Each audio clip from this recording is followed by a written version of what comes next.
morning, good afternoon, good evening, everybody. However you happen to be watching and or listening to this, I want to welcome you to the latest episode of the Gaming Circle podcast. The podcast where this week we're going to be talking about the future. You'll know what I'm talking about. Hopefully not in 4 hours, but maybe 3.5. I'm your host, Mr. K. Asante, TKO Asante on all the places we communicate. And I am joined by my brother from another mother, the leader of the CEG movement. I call him Christopher Columbus, Mr. Everborn Saga, looking all svelte and beautiful. Look at this man. Welcome to the show, sir. How you doing? On camera for that gentleman last week that said I was too scared to get on camera, whoever you are. I hope you're listening. But yeah, no, I'm good. Feels good to be back, on camera. Got a lot of stuff going on. We got the renovation project, so I'm dealing with architects, and this is not gaming related, but I am actually the general contractor on the project, and so I have to find all the subcontractors like the electrician and the plumber and the HVAC guy and the carpenter and all those things, and plan it out, dealing with like sourcing materials and things. It's a whole thing. I've done projects like this, but this involved at this size is something different. But is going to save me a couple $10,000 if you do it, because when you go to a general contractor, they're going to mark all that stuff up for themselves. Like, of course, they're going to find an electrician and everybody, and then add their cut to it. So now I get to interview the different people that I want, show them the project, see how much they're going to charge me, what their credentials are, and kind of choose that way. So it's a very interesting time. But you'll ask me later, but I've also got some gaming in between all. Oh, fantastic. We're going to do that. Yes. And this week we are joined by a new champion. We appreciate him. He reached out to me in the DMs. I've been watching his stuff. I'm like, why the hell did I not know about this man beforehand? Amazing stuff. Lots of great conversations on his show. The host of the Vitamin G podcast. We got Pharaoh joining us for the first time. Good morning, sir. I hope I didn't wake you up too early for this. No, good morning. No, I usually wake up around 6, so I've been up for a minute. Okay. Appreciate you being here, man. You know what? Right off the top, so that folks can know who you are and what you do in this community. How about you give us a little bit of a screed on the show you do and how long you've done it? They have a longer list than we do. I don't even know why I have not been seeing him on the timeline. All right, so I'm Pharaoh, host of the Vitamin G podcast. As K. Asante has said, we do a show Mondays at 9 p.m. I actually didn't start off as the host of the show. The show was actually started by FC Violent. You guys may know him in the community. He decided to pursue his degree in computer science, and I ended up taking over the show once he moved over to Seattle and stuff like that. And we do a show every Monday. We talk about all things gaming. We have a very diverse panel that all has their own platform preference. So you get a lot of varying opinions. We got a PC guy, a Nintendo guy, 2 PlayStation guys, and 2 Xbox guys. So you get a lot of different perspectives on some of the key hot button topics that go on in the industry. I think that that's super important, because a lot of shows that you see are people that are kind of like clicked up, right? It'll be like, this is a PlayStation show where all we talk about is Xbox. That's another thing. Or this is like an Xbox show where everybody's patting each other on the back. And I don't think that that's super informative. It's more like a choir. So I think that when you have those people that also, hopefully who speak earnestly and respect each other, and they're coming from different corners, I think that is very helpful for audiences out there. Yeah, absolutely. It's like me and Kay came into this. He's like a PC snob, and I was like a console troglodyte, and so you had that differing opinions and the back and forth. Now you can calm down, man. I bet you I play more Xbox and PlayStation than you do, sir. Calm down. Could be true. Yeah. It's pretty much the PC guy. He's like, I get everything, so I don't care. The two bots and the ponies kind of go at it sometimes, and Yep. The Nintendo guy's like, hey, I'm in Nintendo land. It's where every day. He's just like, yay, every day sunny and wonderful. You know, Nintendo's taking my money. I don't care. It's fine. Cardboard, what's that? It's okay. Paris in the chat says no one listens to a Sonic podcast, which is exactly why we are starting one on TK's Asante's channel. That's going to be the third show. Actually, it's good you mentioned what we are starting, because you can actually, and this is me like giving you guys a little bit of housekeeping. You can watch this right now live on thegamingcircle.com. Yes, that's right, thegamingcircle.com. A small little website project that I started not too long ago, where in addition to where you have all of the Gaming Circle podcast feeds aggregated, you can check out what's going on right now live on that channel. You hit the blog section and you can check out a bunch of interesting articles written by myself and some of the members of the community. The latest being a very interesting article by the, I think it was for Still Wakes the Deep, which people are like loving, by the one and only Mr. Boomstick XL. He wrote a great article for us and we put it up. So go check it out. I see you in there, Mr. MJ Dark. Even he wrote something. I think he wrote a 9 Souls review. You know, I've just been sending a message out to the community, asking people to, contribute if you can. And if you want to contribute, you know where to find me, man. The DMs are open. Let's talk. And you're going to say, everyone. I think that's the different spin, because everybody has a website, right? You can't throw a rock without hitting a website. But what we're trying to do here, because what this whole show is about the community and the voice, and that's why we always have this open invitation for anybody who wants to come on. But we want to build a site around the community putting their opinions out there, right? Like, so if you have something you want to say, you want to put it in an article. I hear my voice is low. We'll fix this in a second. Much better. All right, you just press the mic. You good. Shout out to Lemon. Yes, what's going on? One-Way Dragons. If there are some words that you want to put pen to paper, reach out to myself, reach out to K Asante, and you can write it and we'll put it on the website. And because we all, again, how many times do we see like FUD, fake news, sensationalism, biased stuff come out? If you feel like you don't like the way media is going and you feel like you could do better, write an article, do it here. We want to be the change we want to see in the world. That's why we started this thing. So let's go. The community can source this thing. So that's what we're thinking. We're just getting started, but reach out. You want to write an article? You got something written? You think you got the chops? This is all for the community, by the community. Yeah. And of course, I say his name and the man shows up. Wrote a great article on Still Wakes the Deep. Shout out to Mr. Double Barrel Gaming himself, Mr. Boomstick. Good morning, sir. Appreciate you watching. Happy to have you here, sir. You and all the great folks in the community. Actually, you know what? I will first and foremost let you read the first super chat before we start the member callouts. See, we got another PC elitist, but he prefers gaming handhelds from the People's Republic of China. Mr. MJ Dark. It is interesting how the console emotional gamer, they don't like when I say CEG, which is console experience gamer, so it bothers them. Cap for battery, like some who cap for a magical SSD. Hey, Everborn and K, great show. Now, here's the thing. Here we go. Yes, sir. This is going to be actually my first piece on the Gaming Circle website. It is one telling people what CEG means, which is console experience gamer, Mr. MJ Dark, and the console emotional gamer. You see, I'm sorry. This is what you PC guys do. But it is also going to explain the process of how you can get the setup that I got, which is yes, it's a 4090, blah blah blah, but I have a single purpose 4090 rig that is connected to my OLED TV. And I only control it with a controller. It is used specifically like a console.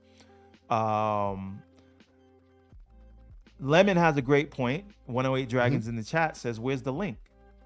When we upload this thing, all the links will be there, both for Pharaoh's access to Pharaoh's channel, as well as the gamingcircle.com, everywhere, all that information. I'll throw it in the chat. Yes.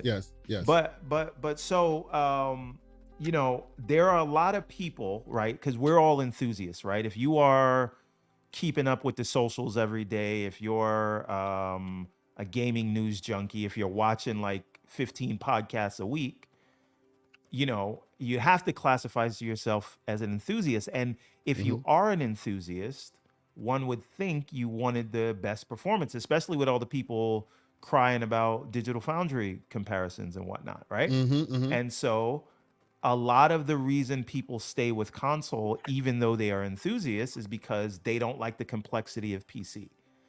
And what I'm saying is there are people who would go to PC because maybe money's not the issue. It is they want a simplified experience. They want a game in the living room or wherever. And CEG is about that. You want to get the best machine your dollar can buy, but you also want the simplicity of console. And I think you can get that. And that's what CEG is about. But it'll be more in the So art. And the PC guys hate it when I say this. Well, because they want you to game with a mouse and keyboard. No one said that. It's very colonizer energy. This thing has existed before you knew it existed, and now you want to claim it. I never said it didn't. I said that there's a need for it. Boot in next season is continuing. Mr. MJ Dark with a $2 super chat. He says, "So you cosplay your PC as a console, and oh, by the way, Mario's better than Sonic." You see where the insults come in. And here's the thing, right? That comment proves exactly what I'm saying, right? I never said anything like I'm starting this movement. I said I just want to show people it doesn't have to be as complex. If you want the console experience, you can have it, right? And what you guys say is, no, you're gaming on the PC, act like it, right? And all I'm saying is, see, okay, we're gonna get into this later. All we're saying is this has been before you joined it. So give it the respect it deserves. That's all. Don't try to change it, the name, and call it something else. No.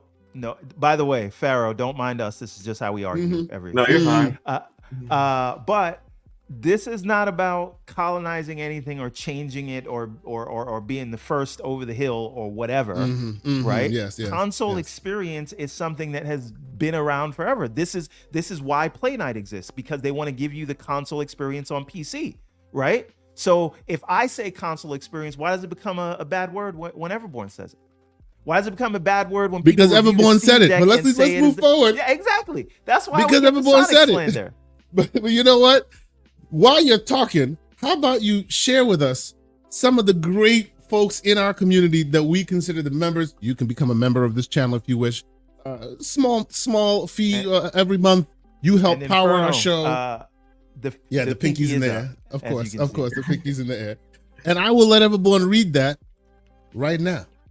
All right, let's see where we're going to start from. Arodimus, Tenant Gaming, Fred Gurion, I don't know if I pronounced that right, but Ballantone, Xbox Expansion Path, Deadly Headley, The Gamepad Guru, That Blue Number, Derek Johnson, Big Poppy Senpai, Ozzy Fan 80, It's Timmy V2, Roshan Eppingberg, Zach Riley, L. Paul, Leonard Herrera, Chris Coleman, Zay429, JB1521, Risk It for the Biscuit, Sith Lord, Infinite Umbra, Isaac Hayes 85, Torino Johnson, Andy B. Drumming, Focus Active, King Webb, Drake Williams, XBX, Lord Chaos 78, Punty 050, Timper 21, The Black John, Guess Who 107, Dave Ramos, Basement Radio Arcade Brap,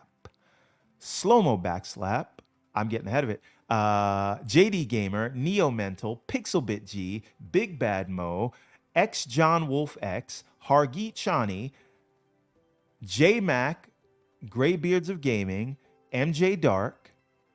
There's more people. He said there's more.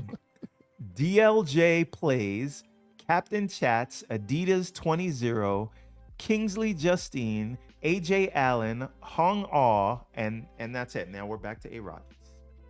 Thank you so much, members. There might be a few more members since the last time we read this. Wait a minute, Arodimus just became a member. Shout out to that man. Yes, he updated his membership. We appreciate y'all so much for continuing to help us power the show. This is what gets me to LA. We're going to Germany. We're going to all these places. You really help defray some of those costs. We appreciate y'all. Thank you guys so much. And of course, the more if more of you guys sign up, maybe I can go to LA as well. hey man, that'd be awesome. That'd be awesome. Before we get started with the show properly, let's catch up on a few more of these super chats because they are coming hot and heavy. You stirred the hornet's nest, sir, and the hornets are not coming out. Speaking of hornets, Mr. Slowmo Backslap this morning with a $5 super chat. He said, PC guys don't like you acting like you discovered something brand new. It's just brand new to you. Stop trying to reclassify things, Christopher. At no point did I ever say I discovered this thing. Don't get Columbus. mad because I demoed it and a lot of people liked what they saw, right? I've never once said this is a brand new Stop fighting our chat, man. Stop wait a minute. fighting our No, chat. no. I will fight slow-mo. But Mr. K. Asante, I was told on the timeline that you are the main developer behind Play Night. So if anything, And then when that happened, what did I do? I corrected the record immediately. But you call instead, you're grabbing the flag and putting CEG on the ground, even though that's already been there. I'm sorry. Let's keep it moving. We got okay. MJ Dark. He said emotional gamer theory proven with a $2 super chat. Now, what I want to ask is, right? If more people, as a result of what I'm trying to say, move over to PC, isn't that a net positive? Because there was something keeping them there before, keeping them away from PC before. Look, it's not the branding that's going to change people's minds. It's the logistics of how you get there. I didn't. By the way, you made up the damn branding. Console emotional gamer. No. You guys made that up.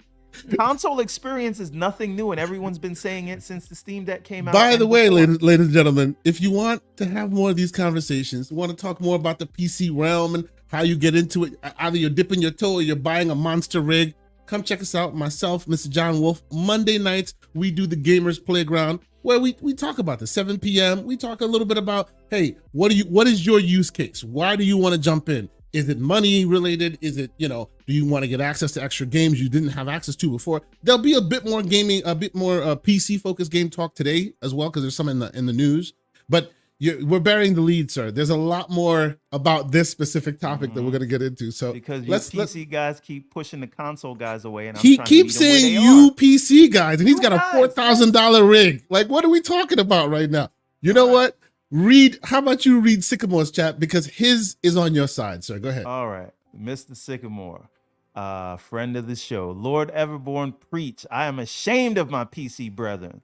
You yourselves who are trying to downplay the CEG movement, smoke them today, gloves all. This is what I'm talking about, man. Let's just keep that up the whole show. You see, this tells you that everyone has a place in this here community, even those who cap for Lord Everborn.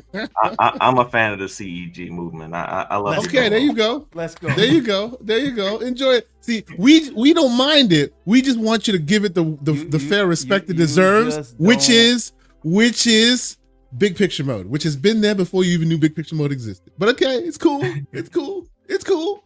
You want to call it whatever you do. It's like us Native Americans. We sitting here going, yo, man, we've been here for ages. You can call us Americans if you want. Fine. We've been here. But anyway. Only difficulty is convincing the wife to put a PC next to the. You see, and that part that in the article. That part is where Everborn should spend his time, but instead he wants to change the name of the movement. He should spend his time trying to tell people how to convince the wife to put a rig in the living room. That part is useful. It will all be in the article. Okay, very good. We have a few more super chats, and then we'll get started properly. Of course, MJ Dark, this morning, he's on fire. His keyboards are smoking. With $2 super chat, he says, just like Sega tried to cosplay Sonic as Mario. Bro, you're hitting below the belt. Calm down, sir. And then Hollywood Rules, $5 super chat. He says, good morning, fellow graybeards. Listening to you two like smack talk is all family at the cookout. Sending love.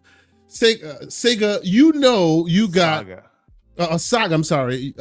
You know who got your Sega back, F Mario. Well, Let's come go. on Let's now. go. Come on Let's now. go. You know We are well, okay. Legion.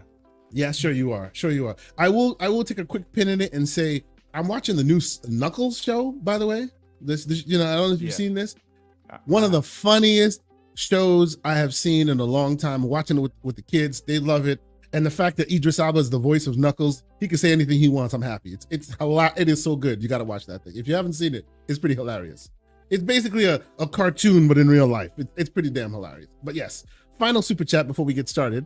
Somo Backslap, final super chat. He says, I'm about to discover Everborn's Tesla and call it a Tesla and pretend like it's always been mine.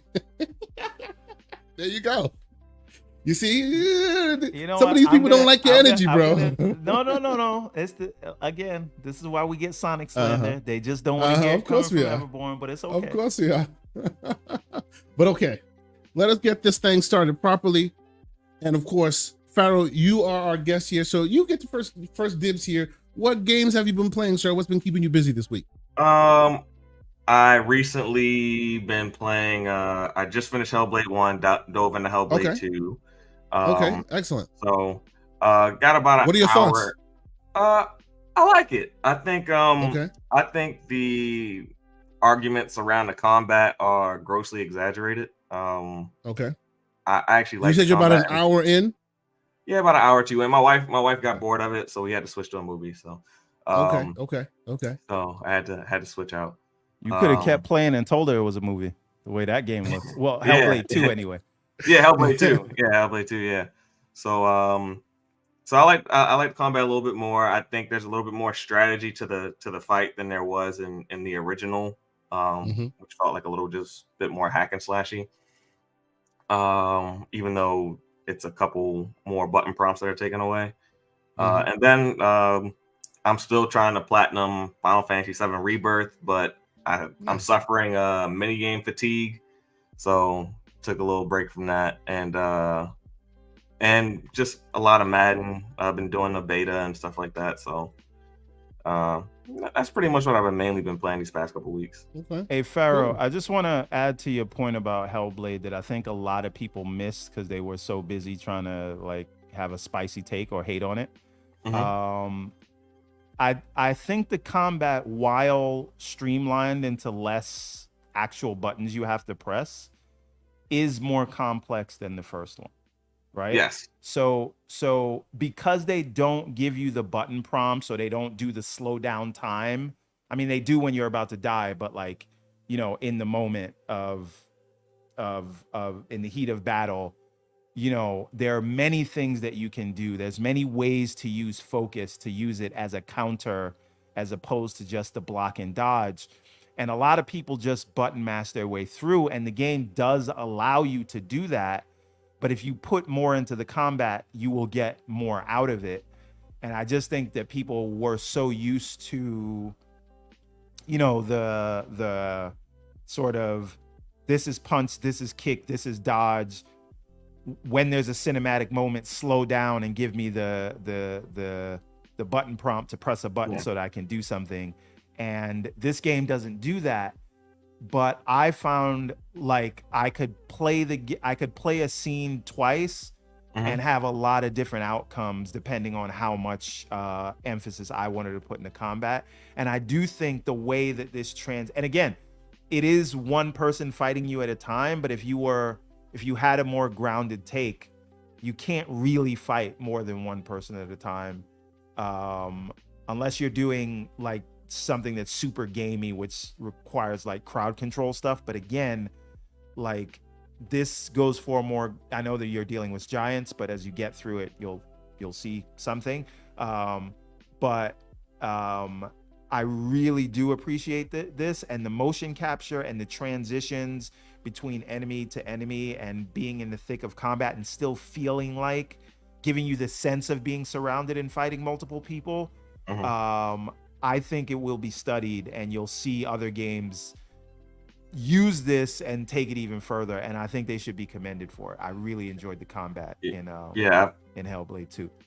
Yeah, because I mean, like the first one, you could just walk up to an enemy and fight it. I mean, you knew that there was a certain attack that you had to dodge.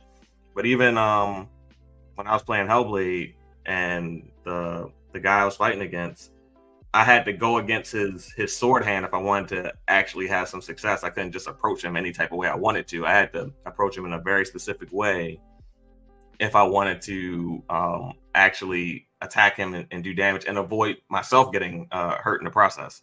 So Right. there was a level of strategy and nuance that wasn't there in the first one. If you ask me, Yeah, going straight from one and to the other.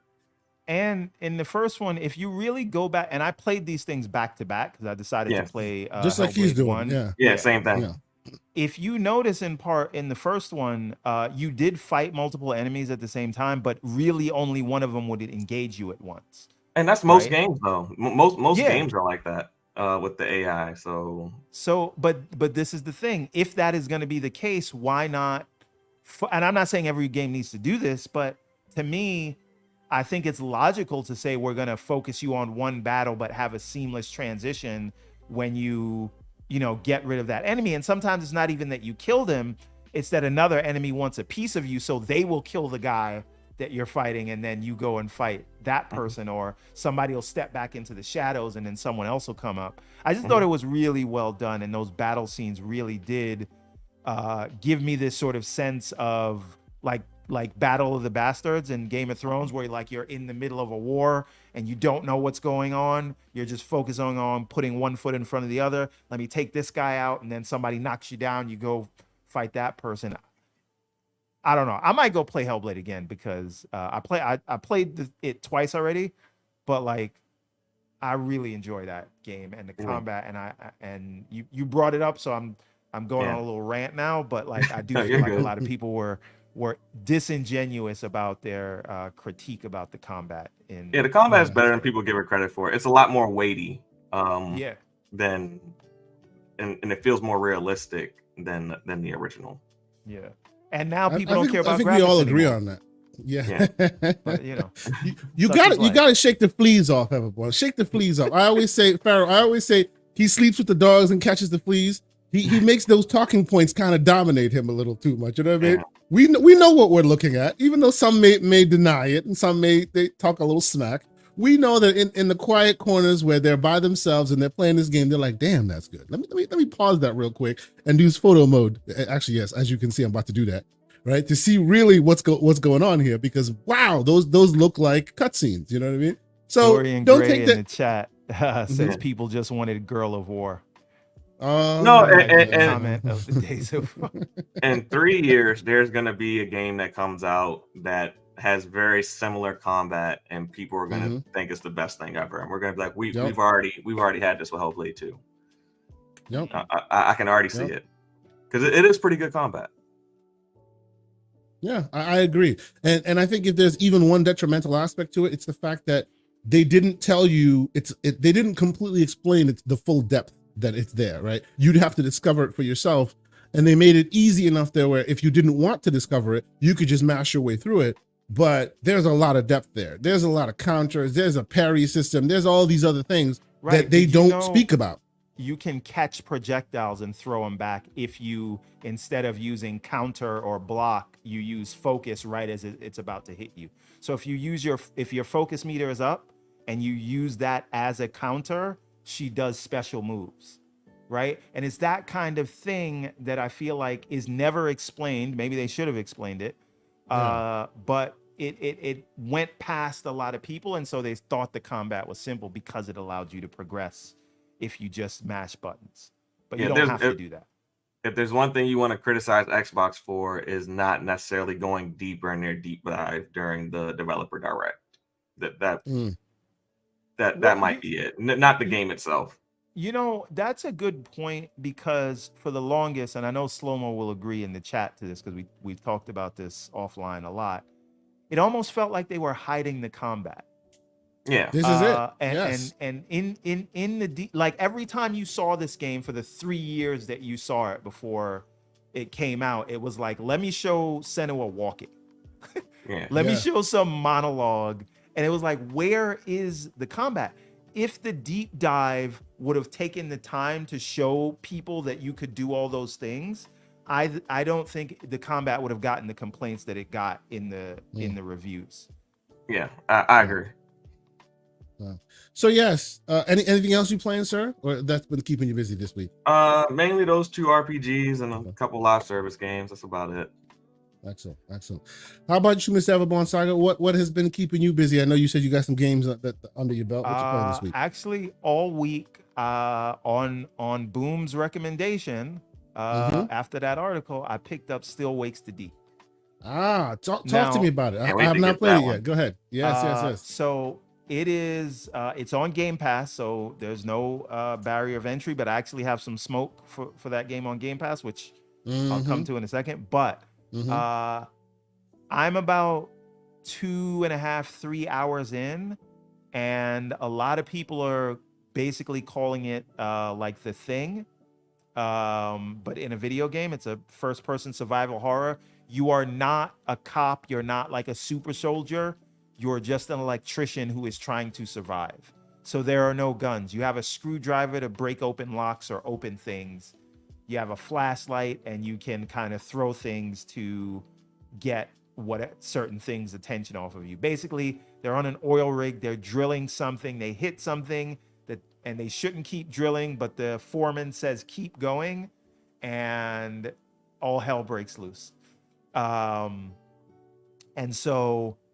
And then the voice acting is like phenomenal. I think they're sort of it sounds like they're from Scotland, but maybe I don't think it's Wales. I'm pretty sure everybody in there is Scottish. And the accent, they don't like try to do something that they want Americans to understand.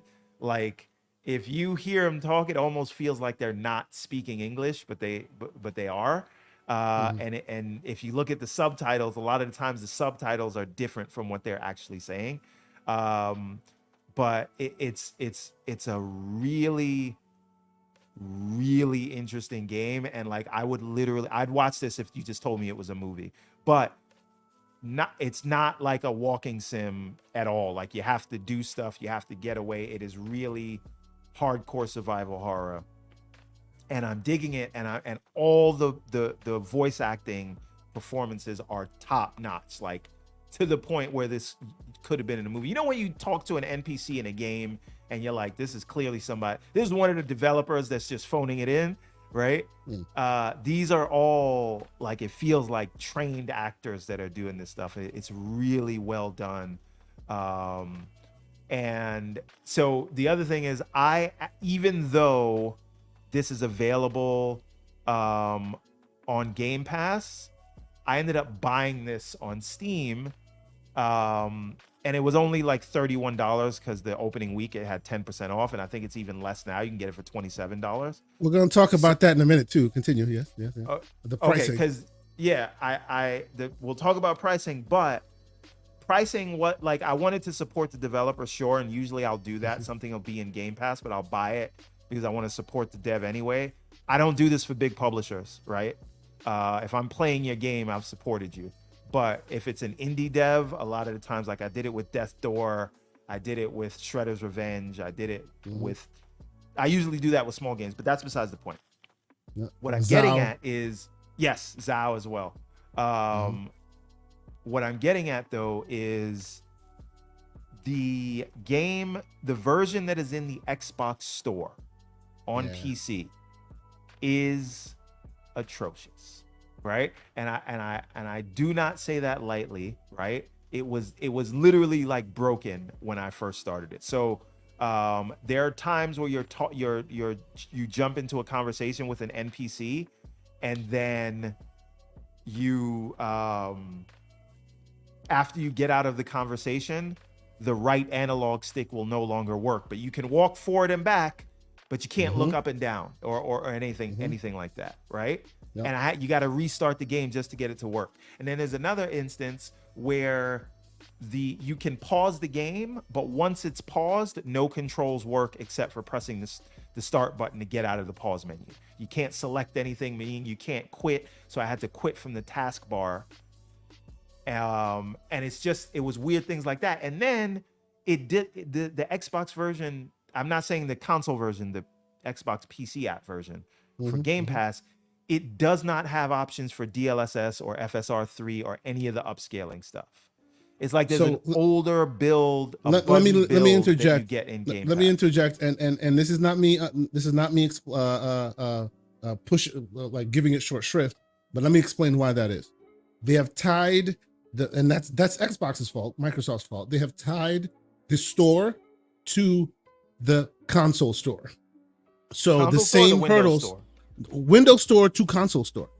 Okay. So those games, even though it's different builds, the same hurdles you need to do to get a qualified version of console game out, you have to go through those same hurdles to put it on the Windows store. So while I will tell you that when that game first dropped, it was buggy everywhere.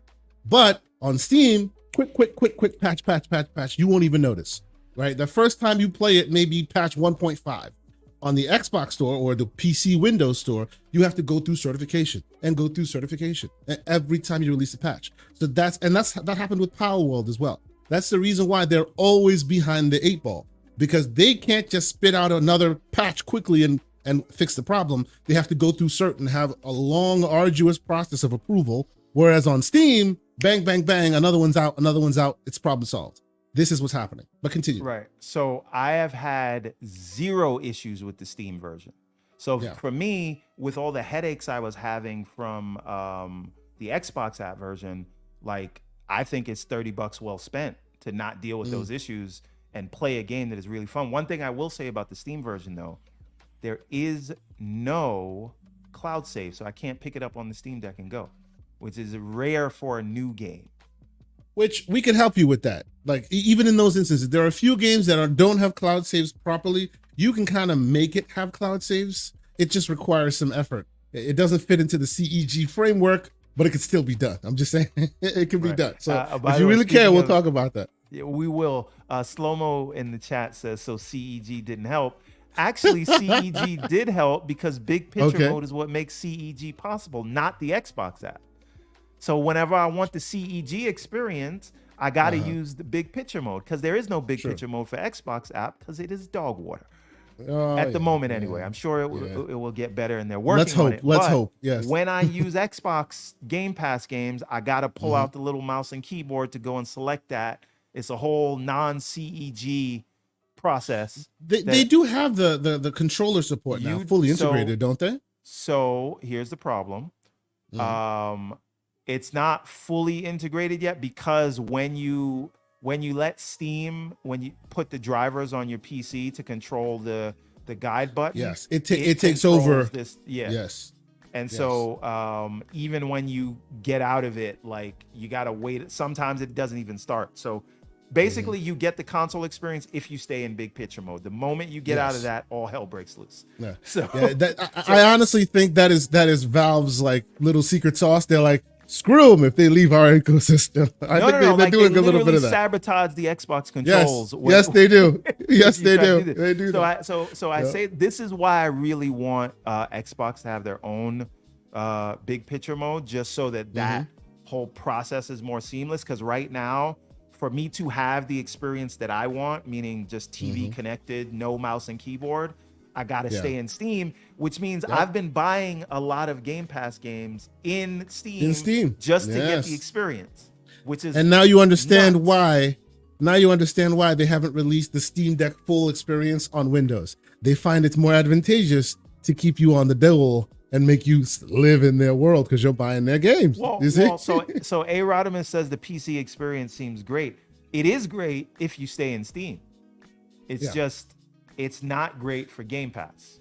And by the way, I think that the version of Still Wakes the Deep has gotten better on the Windows Store. But again, it lags behind. Recent days, because I'm talking about like from Monday. In recent days, they have had some updates, but it always too late. I already spent the money. Exactly by the nature of the process that Steam and Windows has, right?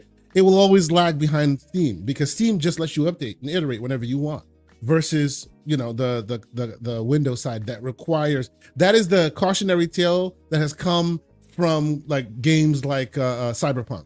because when they release terribly broken games, they are shot to hell, and people just like use that as fodder. So now they make sure every single game that comes out is very well honed, but that means it's delayed, slower than yours, slower than any other store, and there's a problem there as well. No, I get you. Yeah, So okay, keep going, man. Keep going. You said you had that one. No.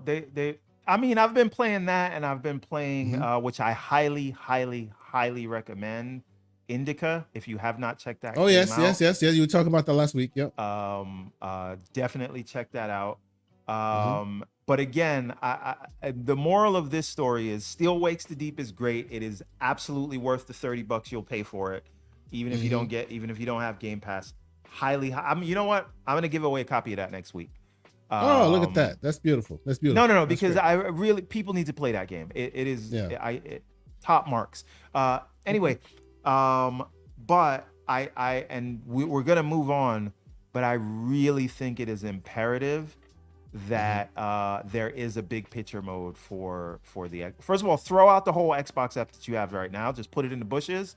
Make a new Xbox app and make sure it has a big picture mode. However they accomplish this, and it's not like, this is the weird thing. It is not like Xbox doesn't know how simple it is to put games on Steam, because they're like a top publisher on Steam.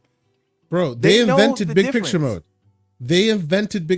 People don't remember during Vista years, you used to be able to buy one that had a full front end for home theaters, right? You could, the MCE or whatever. You could basically load one up and the whole thing turns into a full front end for movies and TV. They had a big picture mode for movies and TV built into their OS. They just need to do that for games.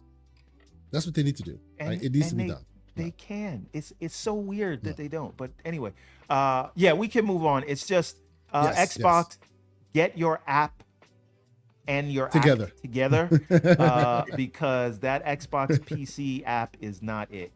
And it is dog water. Yes, we're gonna get to the point where if I'm buying all these games on Steam just because they perform better, and the ease of accessing them is better, then why I'm not gonna need Game Pass, right? Yeah.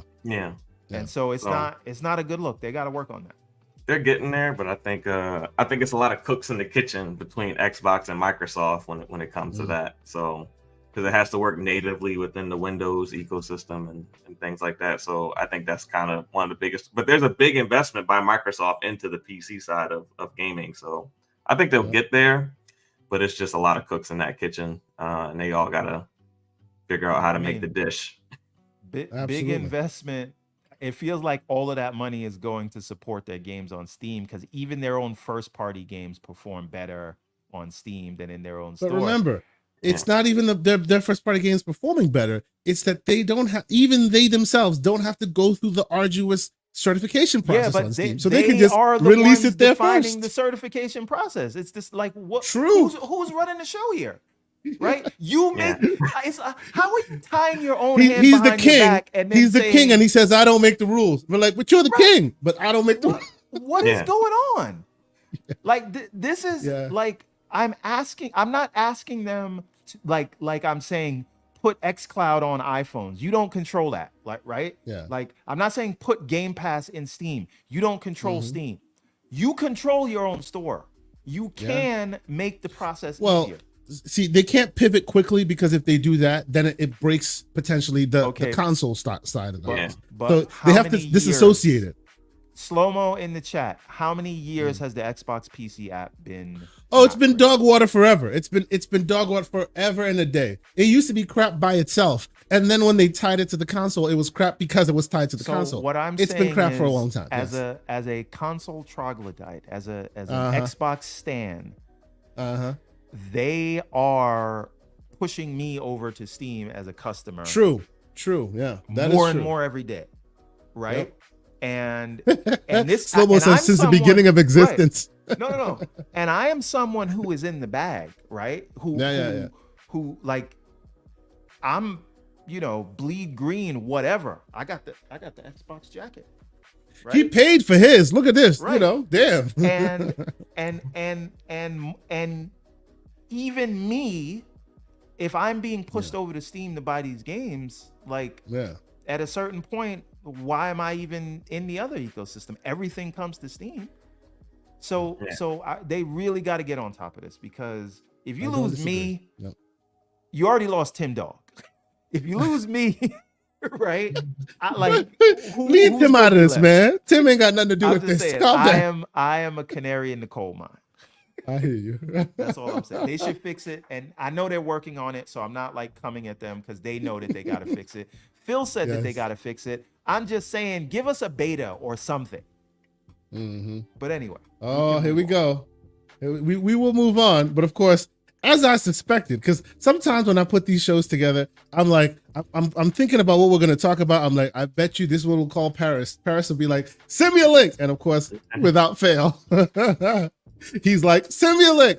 Sir, we will send you a link post haste. You can choose to join or not join as you see fit. But I think it is. And you better not be coming to defend the Xbox app on PC, because I'm ready for war on that one. Oh, here we go. See, even I, who have been a part of that ecosystem forever and a day, I got no smoke. I just got to be quiet and let it all be said, because you're not saying anything wrong. You're not saying anything wrong there. I agree that they need to iterate quickly, and I feel like, come on, guys, spend some energy, focus. They keep giving us dribs and drabs, but they haven't given us that full new OS.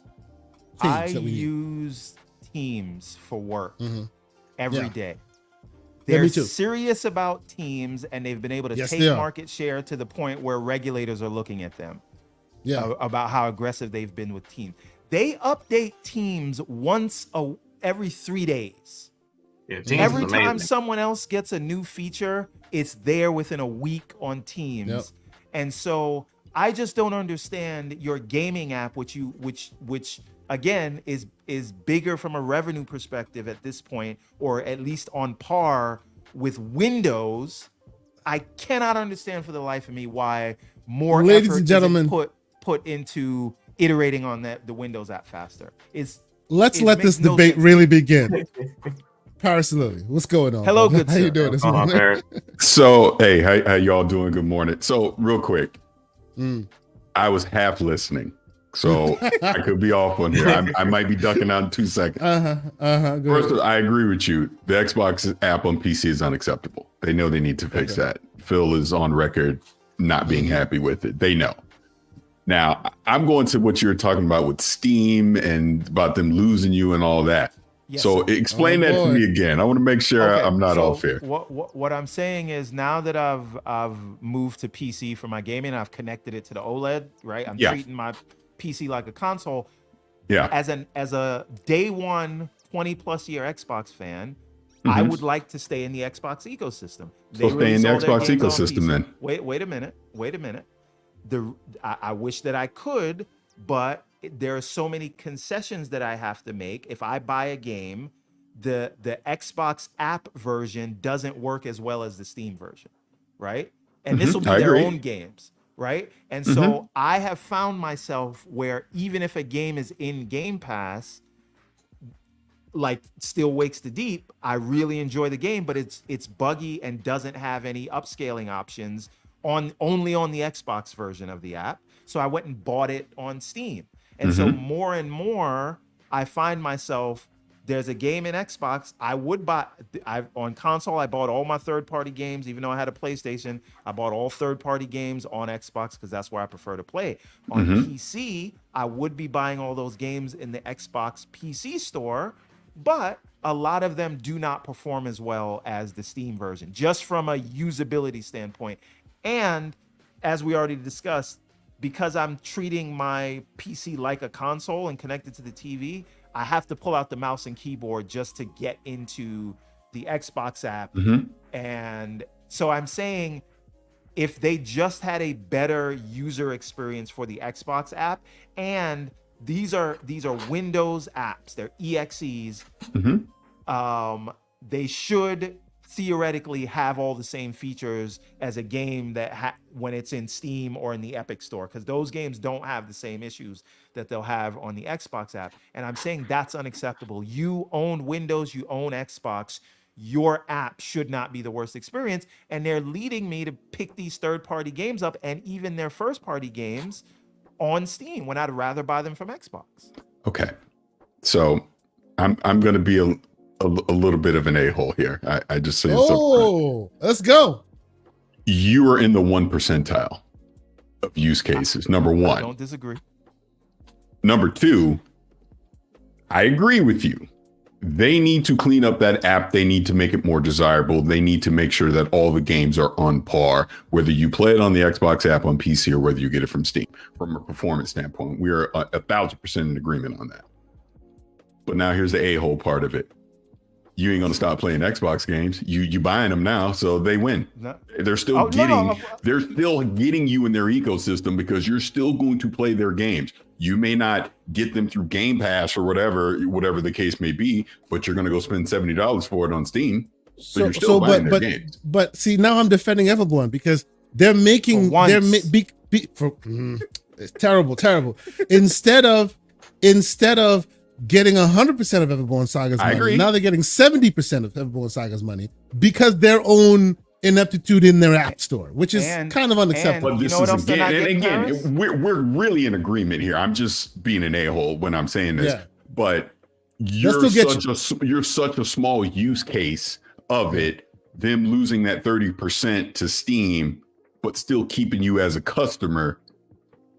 They're technically not losing you, is what I'm trying to say. The cost benefit analysis still works for them. Yeah, let me add one point to what you're saying, Paris, though. But what they are losing, what they're beginning to lose, I should say, is the third party money. First party, yes, they're gonna get me 70% for their first party games.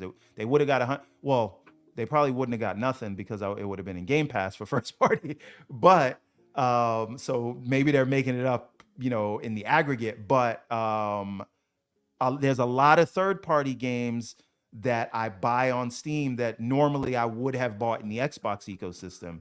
And I just feel like the reason that I'm not buying them is not because I'm mad about games going to other places. It's because they're literally worse. No, and to your point, the literal CEO of Microsoft Gaming agrees with you when it comes to that. He says that they have to fix that app and get it better. It has improved over the last couple of years, but it's still not where it needs to be. Now, I will say again, full disclosure, like Starfield, I play through the Xbox app on PC. From a performance standpoint, from just a PC specific standpoint, that is a great use case of where they're trying to get to because it's fine. It does everything that it would do on Steam. There's no differences there as far as that goes, but that's not the case for all their games currently that are on PC, and they need to fix that. I think moving forward, that's where they're going. But the app itself has performance issues. The app itself still has UI issues. The app itself, there's things about it they need to improve. There's weird quirks, things that are on there that Steam just simply does not have. I think, and then this goes into a bigger conversation, obviously, but I think their end game is when that handheld comes out, probably holiday 2026, they need to have all those kinks worked out. Because if you want people picking up that handheld and potentially utilizing it the same way that you would already PC games, as we see with the Rogue Ally, things like that, Steam Deck, that UI, that experience needs to be on par with what you're doing on Steam now. Because let's not forget, you're probably getting Steam Deck 2.0 around that time. Asus, Lenovo, MSI are probably coming out with their 2.0 products around that same time. So they will have competition when it comes to that. So if you're not giving me a desirable experience, I'm talking strictly as handheld now, on that handheld, you're giving me less incentive to want to invest into your PC Game Pass experience, things like that, because I'll just go play it on Steam where I know it's going to work. I'd rather just spend the money up front and know I'm going to have an experience that I want. Because again, I'm majority a PC gamer. Obviously, I talk Xbox, I play Xbox on the console, but if I have a choice, I'm playing on Steam for everything that you just said. So they got work to do. 100% they do. I get it. And like I said, I'm just being an a-hole, trying to be, devil's advocate in this. Yes. I'm not going to stop playing Xbox games, I guess is the point that I'm trying to make here. So in that sense, for me either, they're going to keep you as a customer. You're just paying the money up front. Yeah. Yep. The reason I guess it's frustrating for me is and I've said this already, but it's like you own Windows. The only person holding you back is you. Right. Right. This is not. But you have to understand, situation. Everborn, It's though. not even a They can't Game Pass pivot and quickly. Steam situation. How many years do they the need? way- How many the years way ago the- did Phil say they need to fix that? Because I'm counting 4 years ago that he said he needed to fix that. But you know as fucking- well as I do, that they have a lot of tentacled beasts. The one connects to the other. If they pivot the app store that you want to something completely different, it'll have an adverse effect on the console store, where certification is very, very important, right? They've tied them all together in a crazy knot. And the problem that what they're trying to do, from what I see anyway, it's not even changing the app store. I bet right now in a lab somewhere, they have a beta version of this new app store that is perfect, that works. The problem is untying their certification processes from each other, making them both live alongside each other and both be advantageous to use, right? Right now, the processes are the problem. Once they've been able to untangle those processes and let their Windows store live on its own, they can change whatever the hell they want and it won't affect the console. Today, that is not the case, right? The minute you make it easier on the Windows side, now you've broken something on the console side. And then the same troglodytes are going to come for you, because then games are going to be coming out broken, and then it's going to be like, oh, Cyberpunk all over again. It is a yacht, not a dinghy. You can't turn it so quickly. I'm gonna loosely quote Reggie Fils-Aimé when I say, okay, that's Xbox's problem, not mine. I'm just the end user, and I want this experience to work. That's it. I want to buy all my third-party games from the Xbox store. Just meet me halfway and give me a good user experience. And I think I think they will get there. Full disclosure, but to Kay Asante's point, and I'm gonna jack up the phrase, but something. What is it? It takes time to steer a battleship or something. I'm screwing it up, but you know what I mean.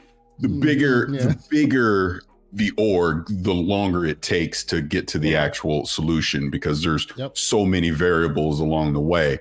That's why I'm thinking more holiday 2026. And I know that's not necessarily going to be an acceptable answer for most people, but I think they understand the urgency of, if, again, this is all rumor, we don't know if this is true, but assuming they're going to kick off their next generation of gaming in holiday 2026, you got to have all your ducks in a row. Day one. You can't go into the next generation and we're still talking about the same problems. One thing that I want, I hear you, make it holiday 2025, make it even better holiday 2026. I won't complain about that. The only piece of the puzzle that I will interject and just put into the universe in hopes that it will come true, beta test. Obviously, we know they're going to separate the software from that hardware. It's going to be available on your Asus device. It's going to be available. Start that process now, because how long did it take before that UI that people love on Xbox became well honed? A long time. I was part of that program. They beta tested that thing for 2 years before it became, okay, we're good now, right? So if you're going to do that, there are many Asus ROG allies and Ally X's in the community. There are many Legion Go's around now. Start a beta program. Let them start dog fooding that process. Now let me push back on your pushback of the pushback. Please. Yes. You know how software works. You know how this stuff works in the tech world. Of course. Who's to say they're not in a pre-alpha doing that right now? Bro, I'm putting some things in the universe. I think I can say for a fact that they are. I'm just tired of waiting. He said it, not me. I didn't say nothing. I didn't say nothing. And I Flaw. There he is. In the insider program, not for this, because it's not in my ring yet. I'm just saying, give me the beta. That's it. That's all I want, Xbox. Give me. I'm an insider. We want to test it. We want to do this. We want to do this. Right? Go ahead, Pharaoh. You wanted to say something, so Pharaoh. I'm about to say, to get to where Steam is, it might have to get to a point where the Windows Store and the Xbox Store kind of separates, because Phil and them don't have control over the Windows Store. They have to go through the red tape of the people at the of the Windows Store in order to get things they want done. So it's always going to be an arduous process anytime they want to make major changes on the Xbox side of the house in regards to PC. Yeah, and I want to say, Paris, regarding what you talked about with the handheld, I might be in the minority here, but at you usually are. But go ahead. Yeah, that's fine. That's cool. Sonic fans unite. Oh man, you see him in the background. You see Sonic back there, the blue blur. Oh my God! But at this point, I I don't even know if I need handheld hardware from Xbox so much as I need that software layer. Right? This is If what I'm talking about. Yeah. That's why I said do this. that, I agree. even if there's no like Microsoft made, and I'm sure they will do it, but I'm not even looking for that. I'm just looking for the software layer. Can I put it on my ROG Ally X or ROG 2 or one of Keasante's CCP handhelds? Like, can we install it there? Can we install it on our gaming rigs? That is what I want from them, because they're called Microsoft. They're actually very good at software. Go ahead. Please. Can I give you a prime example of exactly what you're talking about? And it had people twisting themselves into pretzels this week. Oh, Okay. yes. The partnership with Amazon. That's exactly it. We're going to talk about that. We are. You know what? We were talking. Can you fast track it since I'm here? Because I have some words. We're going to talk about that. But yes, go ahead. Expound on that a little bit. Well, again, they came out this week and they made a partnership with Amazon to essentially put cloud gaming on select Fire Sticks on Fire TV. And the irony of all that was the day before, Jez and some other people put out the Keystone news on it being canceled, and we saw the specs. You can go look it up right now. I literally tweeted to Jez saying you need it to be an entertainment box first and a cloud gaming solution second. Something similar to the Apple TV or the Fire Stick. I literally said that. And then what happened? The next day, they announced that. And it makes sense. And Paris, there is literally no reason for a Keystone if xCloud can be on now a y'all Fire are Stick burying or an the Apple lead TV. for me. Now you're burying the lead on me here. Now you're burying the You lead. said, no, You know? really think about it. No, really think about this. Why would anyone need or want a Keystone if you could get it on the I want it to I don't use Fire Stick, so I want it to get on the Apple TV, but Apple is Apple. Right? Oh, hell but no. if you can That's get not this happening. thing on a Fire Stick and have all the apps that come on a Fire Stick. Soon.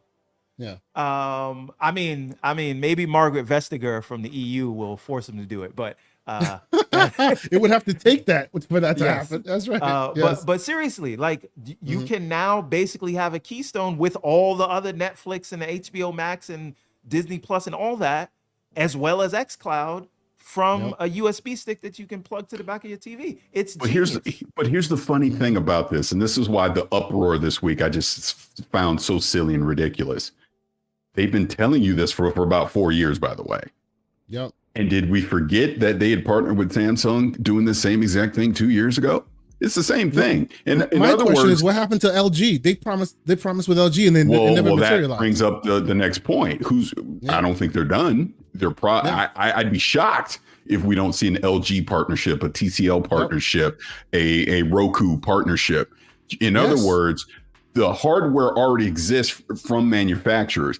Get your software onto their devices that are already in people's homes.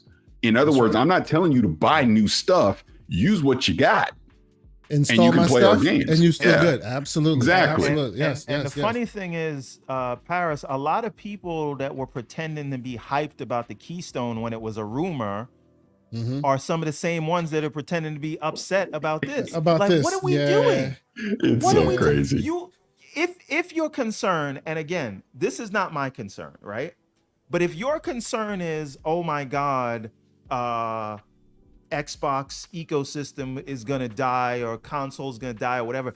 If you're in the cloud, you're still in their ecosystem. The hardware doesn't matter. This is very different than making, Oh, now he's using my talking points. Look at this man. Right? All right. If you're in the cloud, you're still using the Xbox store. You're still using Xbox. Game Pass. And your purchases are probably going to work on this thing too at some point. And so this is just expanding the Xbox ecosystem. It is not the same as this app or these publishing games on competing platforms. This is saying we're beyond the console and expanding the user base. What hardware you play it on doesn't matter. You're still in your ecosystem. We have spoken about a means to an end for a long time. excited about this. Now, That's right. how much this will grow Game Pass, who the hell knows? I'm not saying like, We oh shall my see. God, Yeah. they're gonna have 100 million Game Pass subscribers because of this. Yeah. Because you know, It's definitely part of the road to getting there. It's definitely a part Yes. of the road to get there. absolutely. How do but- you reach more people? You make it more accessible and get it in as many, they said it, as many screens as possible. That's how you do it. That's right. That's right. Real quick, Mr. MJ Dark cannot leave this conversation without a little slander. He drops a $2 super chat. He says, "Stop blaming Sonic's bad performance on the PC app, sir. That's true. He's right. Stop doing that." Mhm. And then the great Luke Law from the Xbox Expansion Pass says, "Great panel, great people. Thank you for being here, sir. We appreciate you for always checking us out on a Saturday morning, right before his show starts as well." You know what? We're gonna keep having this same conversation, but let me add this to the mix as well. The Steam Summer Sale. I don't know if you guys have heard about this, but for those of us who are handheld users, those of us who are excited for the ROG Ally X and this and that, there are ridiculous amounts of games on sale. And to your point, Everborn Saga, guess what? Ridiculous amounts of Xbox games on sale. Like ridiculous. The entire freaking Fallout franchise are like peanuts on the dollar. The entire like pick your franchise, and they are all being sold for ridiculous amounts of money. $46 for Starfield, right? And follow me here. I'm threading a quick needle. And right after this, well, right before this was announced, they also showed off a lot of stuff that they're doing with Steam Input and how many people are using controllers. Go ahead. Take your CEG victory lap. Go ahead. Go ahead. I am in the 59%. Look at all those people just using controller input on PC. It's almost That's like right. a 59%. console experience. Look at that. There you go. Yeah, and then, and I'll let y'all reply on this one after this. And then after that bit of news, what did we hear? They're doing recording finally. God damn it! It's been a long time coming. Long time. Doesn't work that great, by the way. It doesn't work that great. Yeah, I was gonna say that. It's still locked down. It's still locked down. You're only getting like 1080p. You can only change the bit rate, and you're still doing that. I actually recorded some footage with it recently just to test it out. It's cool that it's on everywhere Steam is, meaning if even on your ROG Ally, wherever Steam lives, you can do this, which is pretty cool. But they need to give you a lot more features. On the PC side, I still think that Shadow Play from NVIDIA is probably the best one that you can still get. Well, go ahead, Paris. My thing, just to jump on that, the reason I'm saying that is I was testing it out on Redacted. If you're a content creator, do not use this to capture footage currently, because I was recording something for like an hour and then I looked and it gone. It said stop working. Didn't even save anything that I did. I was like, oh, can't use this. Can't rely on it. So it's in beta. It's a nice, glad that they're building up to this, but yeah, it still needs some work. So for me, this is another CEG thing that I'll call it. And no. Well, let me be serious for a second. Go ahead. One of the biggest things that issues that I had with the Steam Deck is that it didn't really have like a native way. And I know there are add-ons that you could add like through Decky Loader to get it, but the idea that this is natively supported from the Steam Deck, and obviously, big picture mode, regular Steam, all that, to me, that's a huge deal. And because I have this theory that when the Steam Deck 2 comes out, and if you're just looking at the certain updates that they're adding, I think they will be an under the TV variant of the Steam Deck that comes out with the Steam They're Deck going 2. back to Steam machines, is what you're saying. I get it. Right. I get it. Yes. By using Steam OS, and because they have this new, the reason Steam machines didn't work last time because they required porting to Linux, right? Yes. That's not the case anymore. And so they could create a box that is just your Steam Deck, but connects to a TV. And if you're with all the updates that they're making to docked mode on the Steam Deck, you see that those features are there. And if you put it under the TV, it's basically a console. And if you're gonna have a console, you need these recording features. And I get that it might not be ready for prime time now, but it will be. And I would bet that the next Steam Deck and this mythical Steam box is going to have a native share button just like the controllers that you have today. And this is all a piece of that. So I will say real quick, and I'll throw it to Pharaoh because I want to hear what your take is. I will give them credit even now in beta form. Unlike most, this overhead on this thing is so minimal. So minimal. It does not raise or lower your performance any. I was checking memory settings. It barely takes resources to run this thing. And I had mine set to record in the background, kind of like how PlayStation 5 does, where it just keeps recording. How long did you set it for? I have an hour.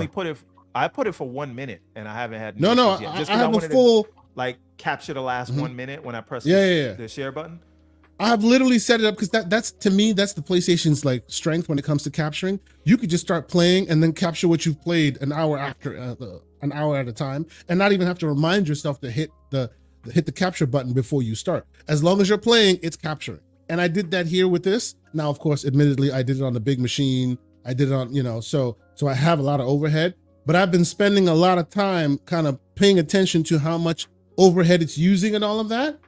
It is quite good. I got to give them credit. It's quite good. Even in its current form, it's really, really, really good. And it's sipping that TDP. It's sipping that performance very lightly. So even on something like a Steam Deck, you can run this thing in the background and not feel like, because the handhelds really have a very finite amount of resources that you want to make sure you're using. They did a damn good job making sure that thing does not like kill your performance while still running in the background and capturing the footage. Real quick, shout out to Paris Lily. He had to jump out real quick. Appreciate you coming here, dropping your bars. Always appreciate you on a Saturday morning. A little slander in the chat. Always appreciate it, sir. Thank you so much for being here. Pharaoh, I know you're mainly a console gamer, if I'm not mistaken. I dabble in PC. I got my got a little rig set up. Okay. So let us know. You've heard this explanation, the CEG movement, as all it is, and we facetiously call him the console emotional gamer. It is what it is. Yeah. What do you think, sir? With these moves all happening left and right, do you see a world where the gap is being bridged between console and PC, and is Steam coming for them? Are they coming for that living room? It seems that way, no?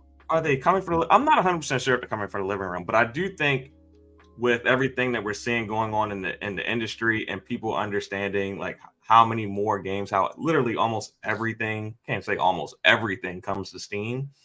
Mm-hmm. I think more hardcore gamers are looking at it like, well, if Xbox games come here, PlayStation games come here, and all these other games that don't come to Xbox and PlayStation come here, a lot of people are starting to get more interested in PC gaming. That's why you're seeing the uptick and controller usage, because people are coming over and saying, yeah, I'm going to get into PC gaming, but I'm not going to do the keyboard and mouse thing. I'm going to do what I know, which is use a controller. And I think that's kind of what we're seeing.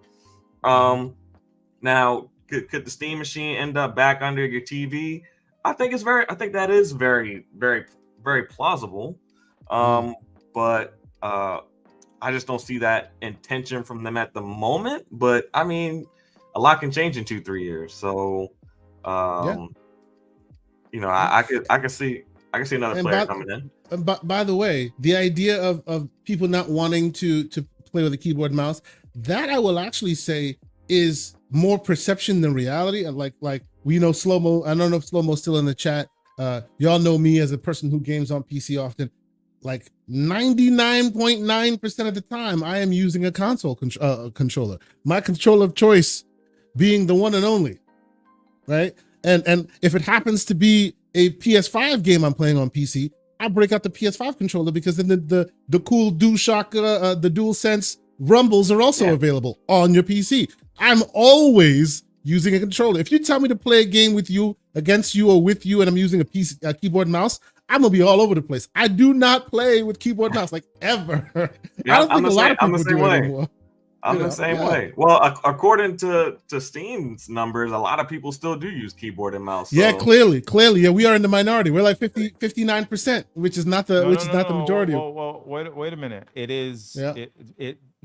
No, they're saying 59%, 59% of the people of who controller use users. Yes, that's right. Xbox, So okay. The best controller. So it's gone from 5. So of the 15. total market, 15% of us use controllers. The other, which is indeed a minority. Which is indeed the minority. Yes. Yes. But hey, Yeah. you know, it's I guess it's 15% using it tells me it's a viable option. Because I don't ever like, even though I'm playing a first-person shooter and I know that mouse moves faster, I will so gladly use one of these guys. I just will. It's, you know, to me, it doesn't really matter. It like, that's why when people complain about console versus PC, to me, the experience is the controller in your hand and it's always the same. So what does it matter? It's on the screen. It's the same thing. Once you boot the game up and start playing, it's not much of it. It doesn't matter. It's basically an Xbox, wherever you happen to be, because that controller is in your hand. It's the same thing. You know what I mean? Yes. This sounds like you being red pilled into the CEG movement. But oh, calm down. You see, before it was called CEG and you thought it was only used for spreadsheets, we were basically beta testing the full big picture mode for years. 2012, I think I first used that thing. Calm down, man. Okay, thanks. Go ahead. Yeah, Appreciate whatever. your help. Thank you for your service. Thank you for your service. Good.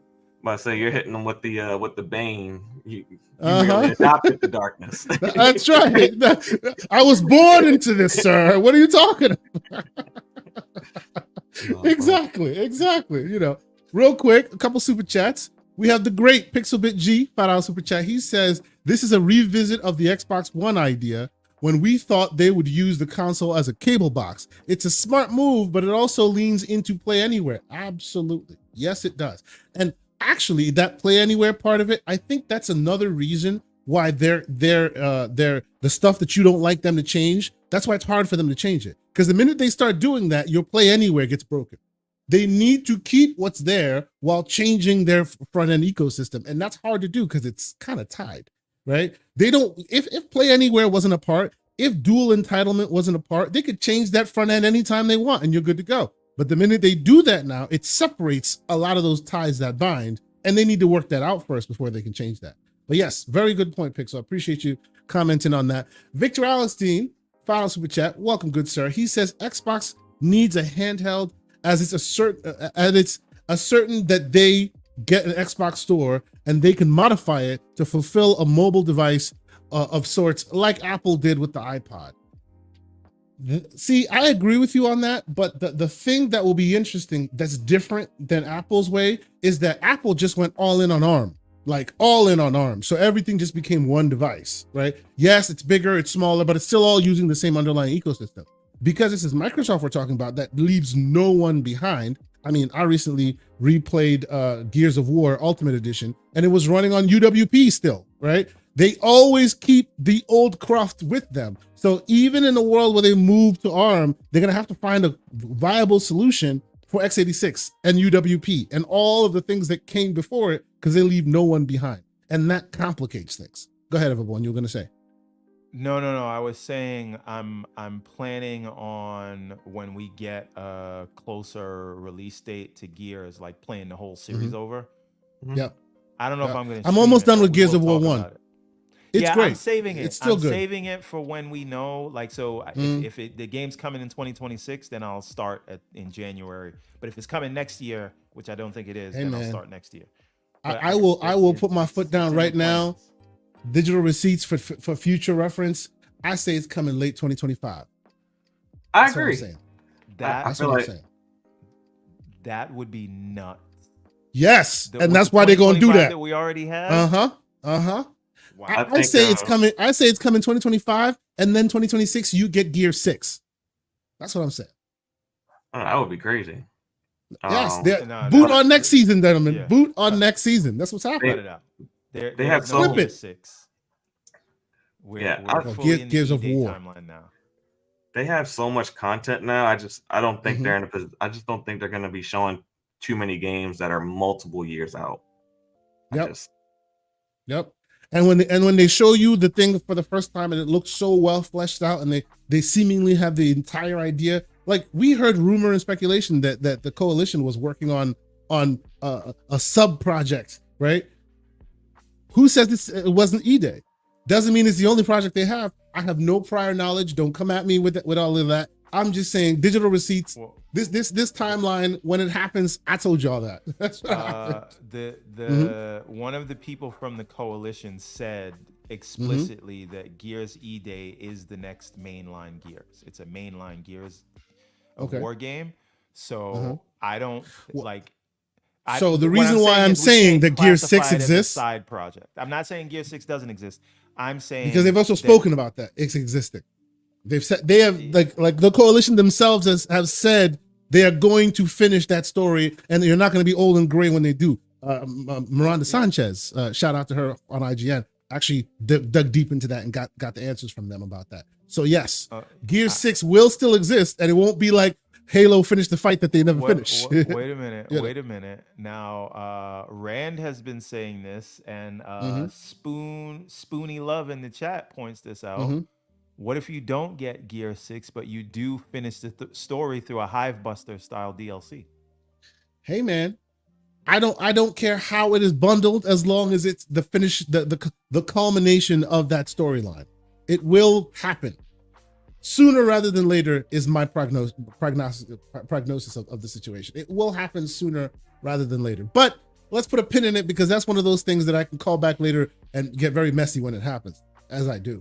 Let us move on and let's talk about some other things here, because like I think this lends to our future discussion, which is, remember that conversation we had some time ago, Everborn, about PlayStation, about Apple bringing all these fantastic games that onto mobile devices, and oh man, the future is nigh. You can now play all these games on your phone.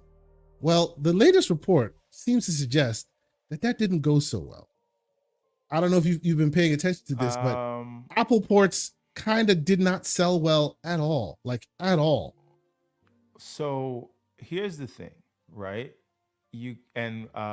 Shout out to Game Logic, because he's been talking about this with data, saying that there's not a market there for these kind of games on those kind of devices. Exactly. Yep. The only thing that I would add to that is, I think the business model for these games was not congruent with what people expect with the mobile ecosystem there. These things had the AAA prices, like they'll let you play the beginning for free, and then okay, now pay us $59 and you'll get this thing. That's just not what people do in that ecosystem. Now, that being said, what I've always advocated for is not so much like playing a AAA game on your phone, but playing it mobile, like on the Apple TV. I think the Apple TV can be a console, and I think playing on the phone with a controller, maybe that needs to be more of a side thing, or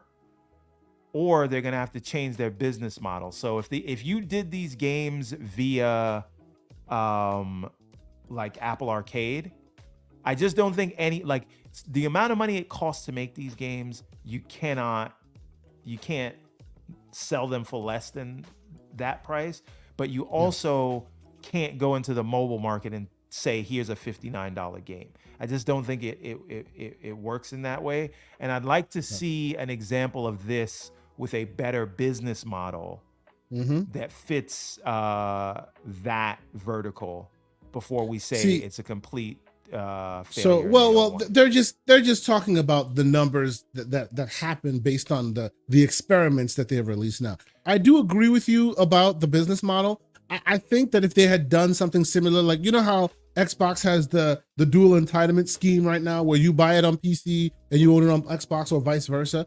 If like, to your point, if the Apple Store, if the Apple TV was a more solidified ecosystem for games, and then they say, hey, you buy it on the Apple TV as a full console game, and then you get access to it on mobile, maybe that's a better way of spinning it, which technically you do, right? If you buy it on the phone, you can still play it on the Apple TV, because they're all the same ecosystem. But they're not always on the Apple TV, and the Apple TV does not have the latest chip that's in like the 15 Pro Max. But really, I don't see why you don't make an Apple TV with like an M3 chip in it, because then it could definitely handle. They're going to do that next time around. That's what they keep doing. That is their modus operandi. They're just adding more performant chips into the existing framework, and then saying, hey, it's the best one we've ever made, but the chips are far more performant. Pharaoh, how about you, sir? Do you play on mobile? Is this an enticing move for you, or are you like me thinking they're just trying to put their peanut butter into somebody's jelly and it may not work necessarily that well? Pharaoh, can I say one more thing that I had in my notes for this? Sorry about that. I think what this article doesn't tell us is, and I know you guys are going to make fun of me for this, but I'm actually being very genuine here. Okay. How did Sonic Dream Team do? Because that is a no. Seriously. It is a controller first game, right? But so are these, though.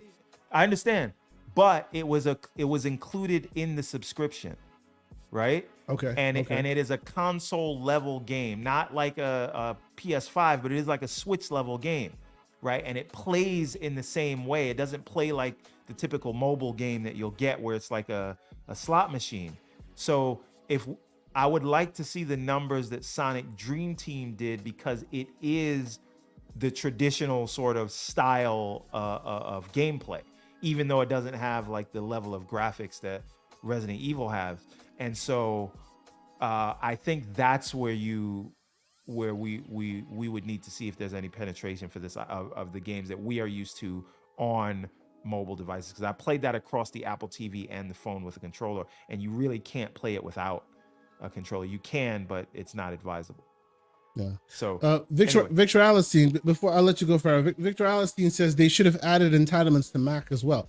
I don't disagree, sir. I think that giving that, at least the Mac user, the sense of, hey, if I buy this one, so now I can play it all over the place, and the mobile being just an on-the-go variant of the full experience that I do when I sit at home, that might have been more of an enticing marketing scheme for them. But the way they came out with mobile first, I think is what turned people off. Because to Everborn's point, if you come mobile first and then you say $60, it's like, get the hell out of here with all that. That's not how mobile works, right? But if it's hey, you're playing it on your Mac, it costs what it costs. You're playing on your Apple TV, sit home, like, a proper experience, and then you can kind of take it on the go with you, and that's how you market it. I feel they may have gotten a bit more play out on it. Pharaoh, what are your thoughts, sir?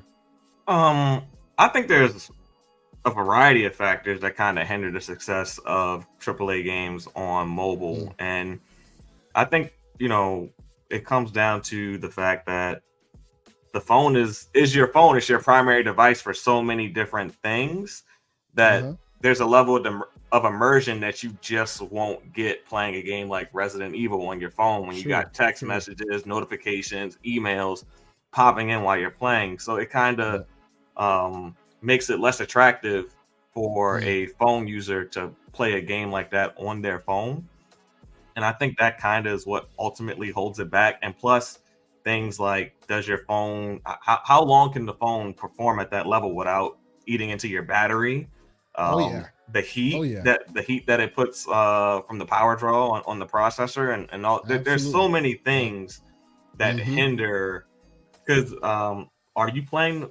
To my knowledge, you're playing the game natively on the device. It's not like on the cloud. It is native. It's translated. They have a translation layer, but it's native. Yes, just like Steam. Everything you say right now points to they should do this from the perch of the Apple TV and let the phone from the living be room, like a from the secondary thing.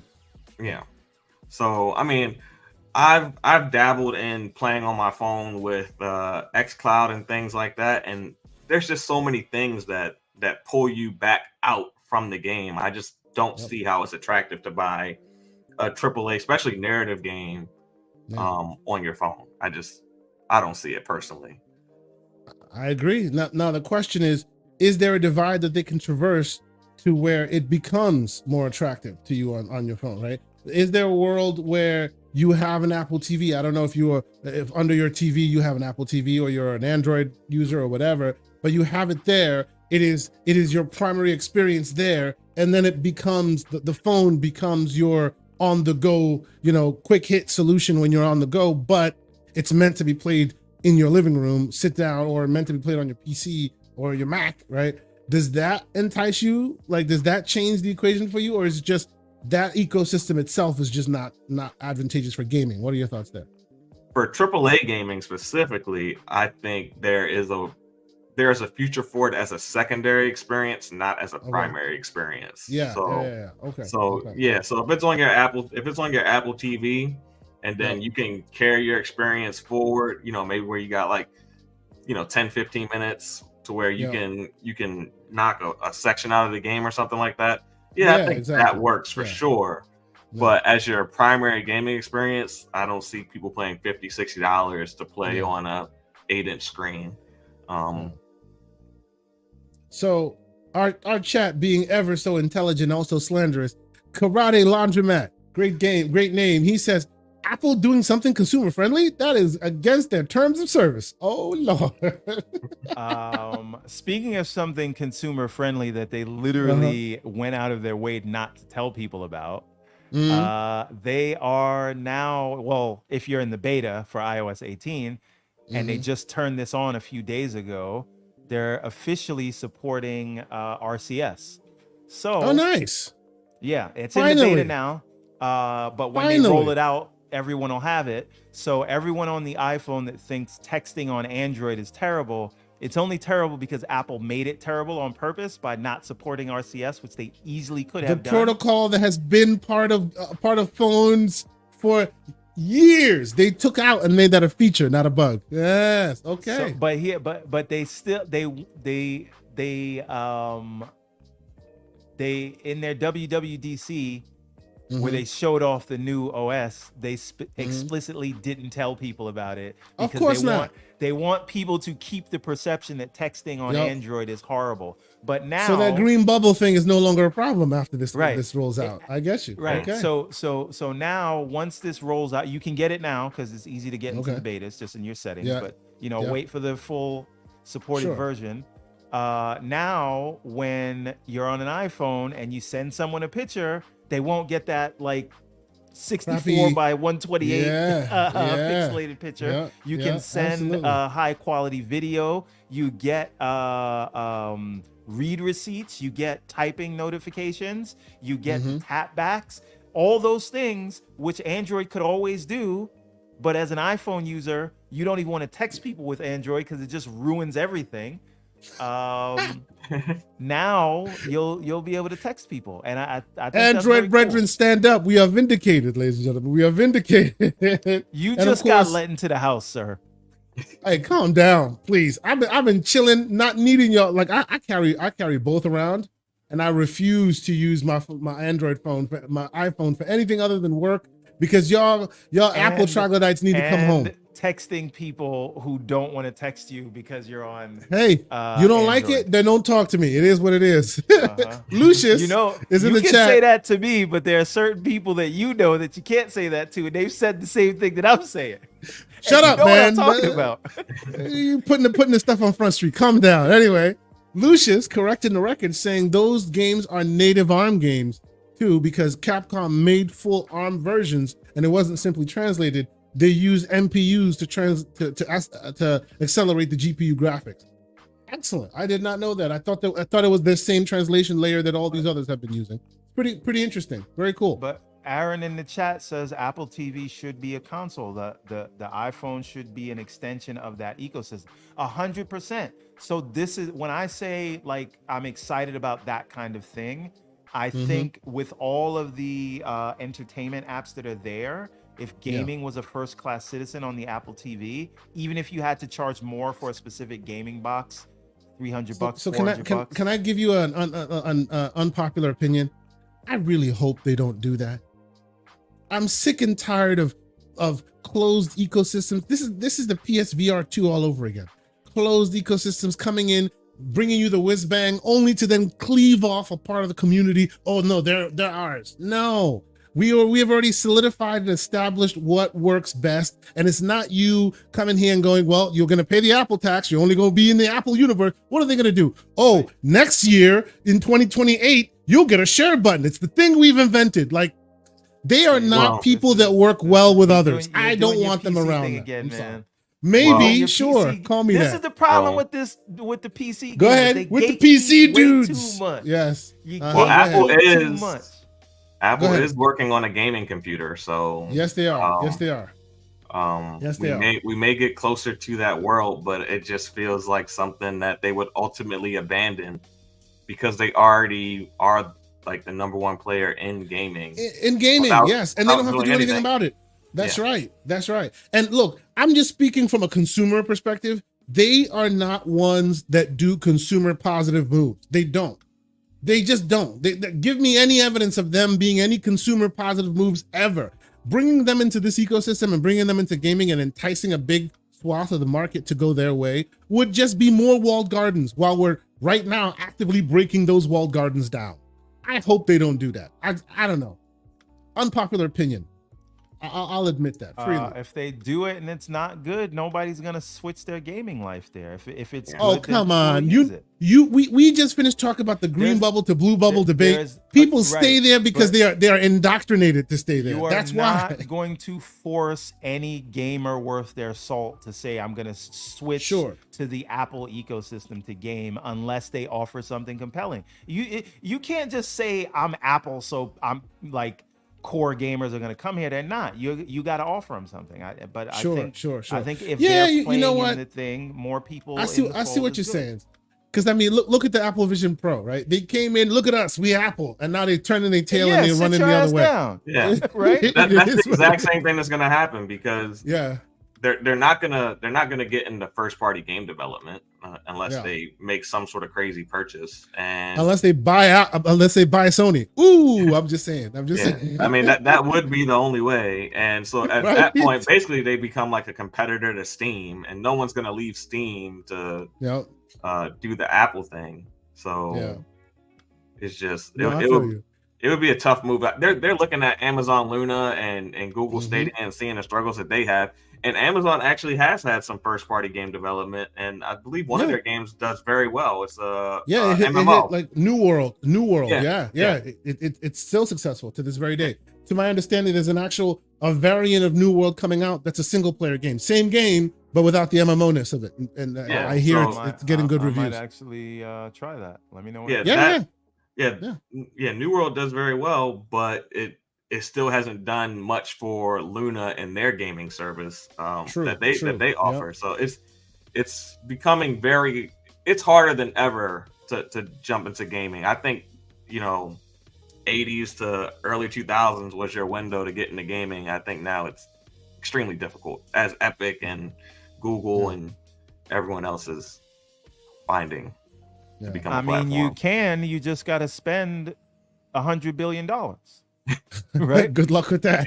That's even Google went spent how much and then turned around and kept it moving. If you're gonna take this thing seriously, that's what you got to do. I mean, look at all the money Sony makes, and then look at their margins. Like that's how much you got to spend to play at the top level. And if you don't think about this, they have, and I know part of it is because of the Bungie acquisition and paying for it over time and other things. But when you can make $30 billion in a year and have less than 10% margins, think about how much you got to spend to play that game. See, I think a lot of that is also Amazon and too, Google. Right? It doesn't matter. This is what you have to do. So Amazon and Google and any of these other guys, they're not willing to spend the kind of money that it takes to do these things, and that's why you see people try it and then back out. Yeah, no, I don't disagree. So, so let me real quick super chat from Spoony Love. He says gamers don't play on Apple products to begin with. They play on PC, and maybe these aren't the right games to roll out first. Bring back Windows Phone, sir. Talk. Yes, sir. Bring back that. Spoony Love. Get this man a shield. You are get that man a shield and a scholar. And a scholar. That's right. That's right. A gentleman and a scholar. Absolutely. And before we move on, I will say before we move on. Sure. Spoony Love brings up an excellent point, and I said this from the beginning when they first introduced the Windows Series 7 phone, because that's what it was called before they called it Windows Phone. And they had the Xbox logo on it, and they were showing stuff with Xbox Live and achievements and stuff. And I always said you should have just called it the X Phone and have that be your angle into mobile. I always thought Microsoft and Xbox were or could have been the ones to bring like serious gaming to the mobile front. And they just didn't really embrace that side of the house. Like imagine if the Windows Phone stayed around and they released a phone that you could slide up, and instead of a keyboard, it was controls there.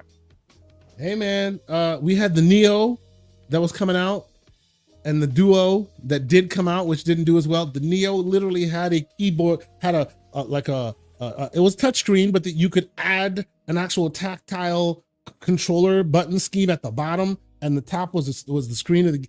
They've had all these amazing ideas that never ever come out the gate. We shall see, bro. We shall see.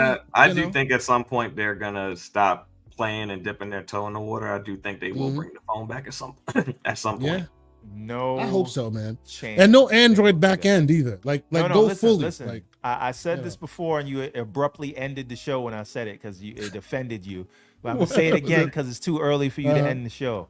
Okay. You know what I would buy? What would you buy? And I would throw my money at? An actual Windows phone. Like a proper phone, like with the same Windows Phone OS. Windows. Like standard not Windows Phone OS. Proper Windows 11 on ARM. Folding device where imagine a few years from now when the GPUs that's it, ladies and gentlemen. Thank you so much. Have a good day. Think about this. Like Windows 11 on ARM, like the Surface Pro and laptop right now. But imagine Snapdragon does more work on their the translation. GPUs. The CPU is good right now. It's the GPU that needs work. Imagine something like that you can run Steam on, but it's a folding phone running Windows. See, honestly, I think these are ideas that should be incubated for Windows 12. Because 11, as good as they've gotten it, it's still not ready for mobile devices. They're doing their best, but it's not ready for mobile devices. But 12, sure, 12, you know, and obviously you're gonna add a dialer app because you need a dialer app and a text messaging app, and go with God. I think it will work. I think that's how you bring back Windows Phone. Make it the actual Windows.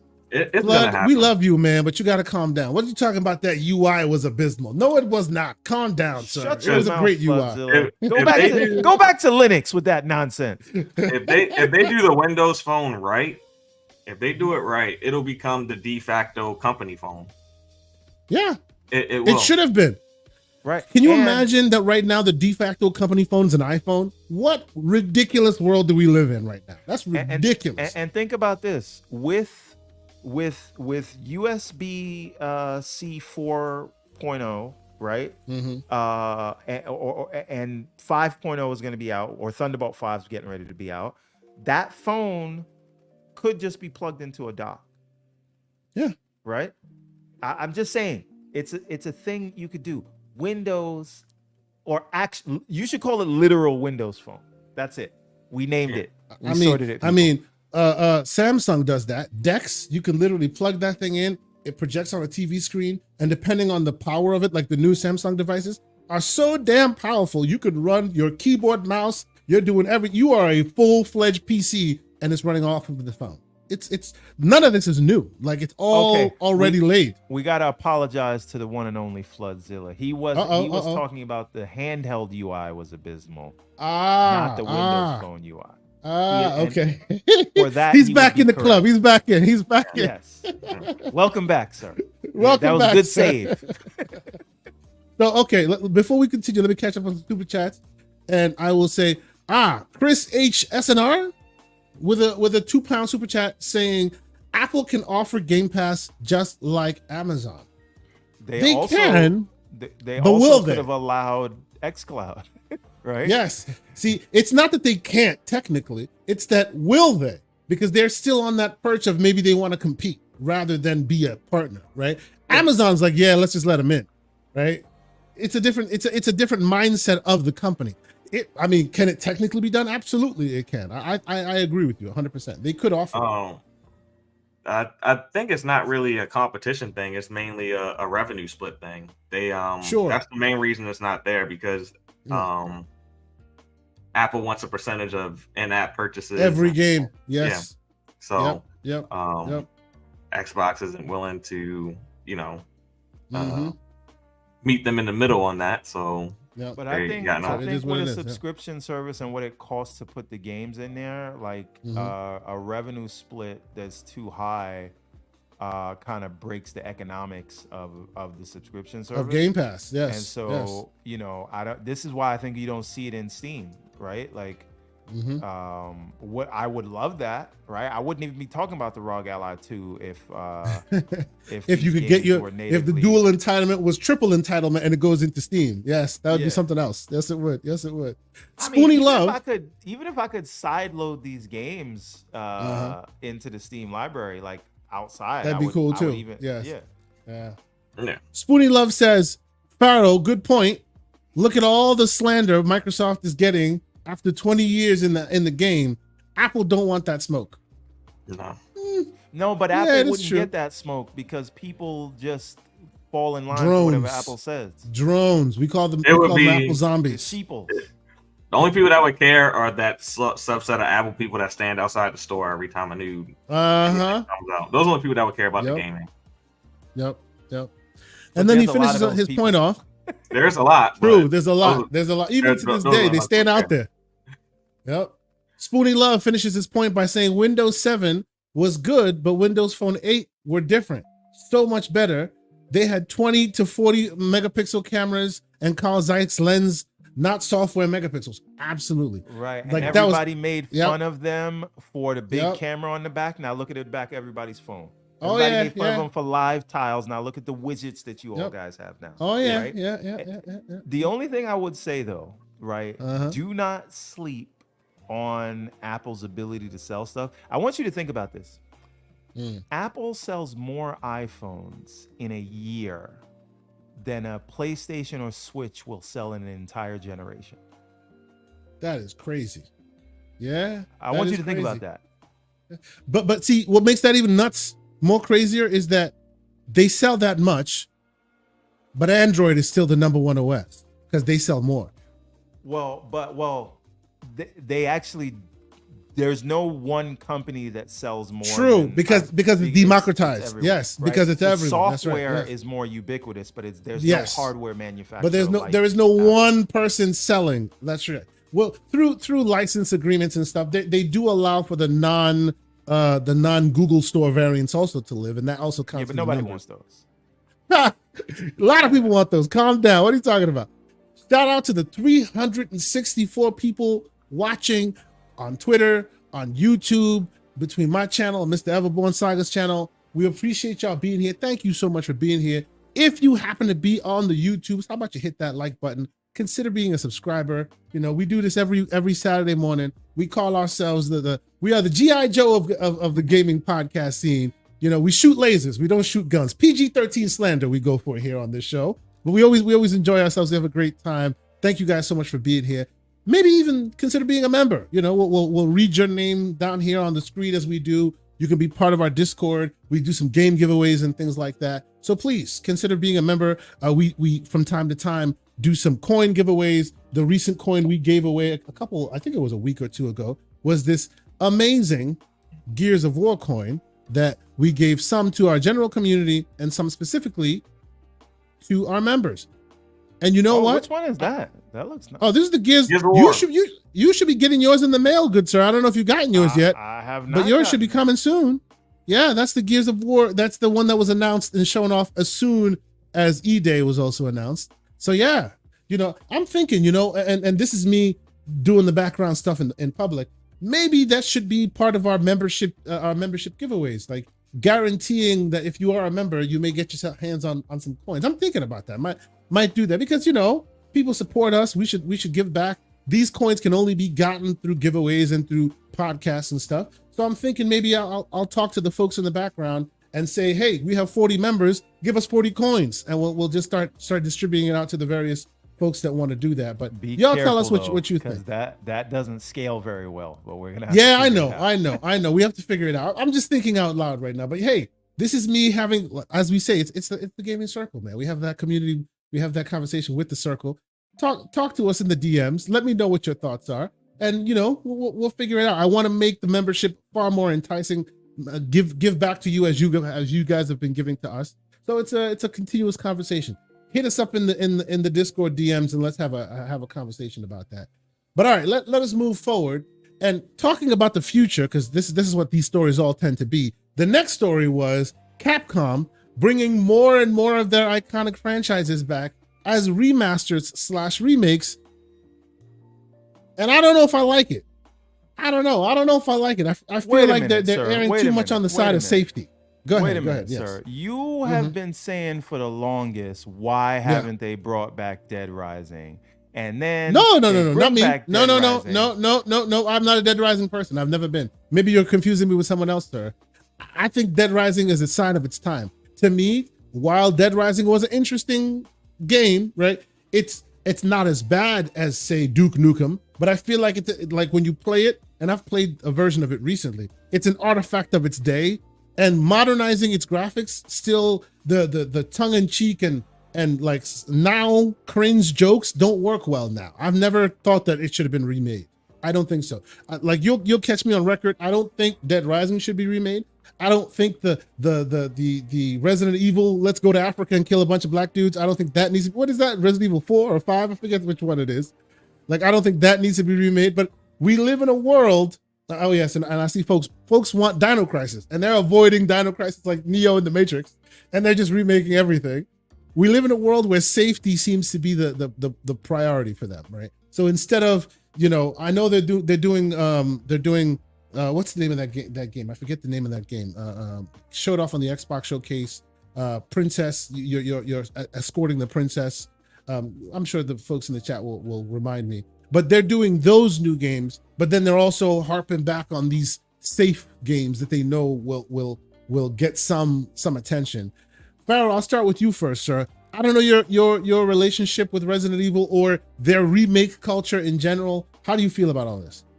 I am not against remakes. I actually like that they're doing all these remakes because they don't necessarily have to speak to me specifically. I've been gaming for 30 plus years, it feels like now. And there are a lot of new gamers who haven't experienced the same games that I have experienced. And now they get that opportunity.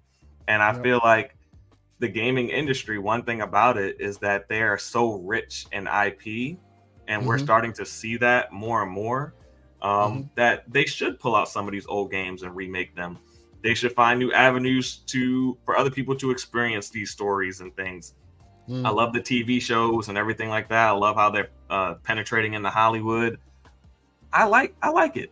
It doesn't always have to be for me. I'm not going back and getting every Resident Evil that they remake. I'm not going back and getting every Dead Rising. But there's an audience that I would like to experience some of the same things that I used to experience back in the day, even if it's at a higher resolution and better gameplay mechanics. I still have the nostalgia of it, so we're still going to talk about it in the same way when they get a chance to play it. So I will show you. Gatekeeping. Well, hold on. See, I was about to. You got to calm down. Let me speak. I was saying I'm going to show you my level of fraudery, because if you say you're remaking, say, Power Stone, if you say you're remaking Jet Set Radio, I'm there like day one. Right? Yeah. Maybe it's the game choices. Maybe that's what it is, right? I'll be honest. I feel like, and possibly for me, it's that, to me, you could let Dead Rising sit for a while because it's been on modern consoles. Like, I think you can play a version of Dead Rising on the PS4 and the Xbox One right now. Yeah. Why not go to Dreamcast? Why not go a little further back and then really modernize some of those really old games like Power Stone, things like that people remember fondly before they turned into graybeards? Onimusha. I see folks in the chat.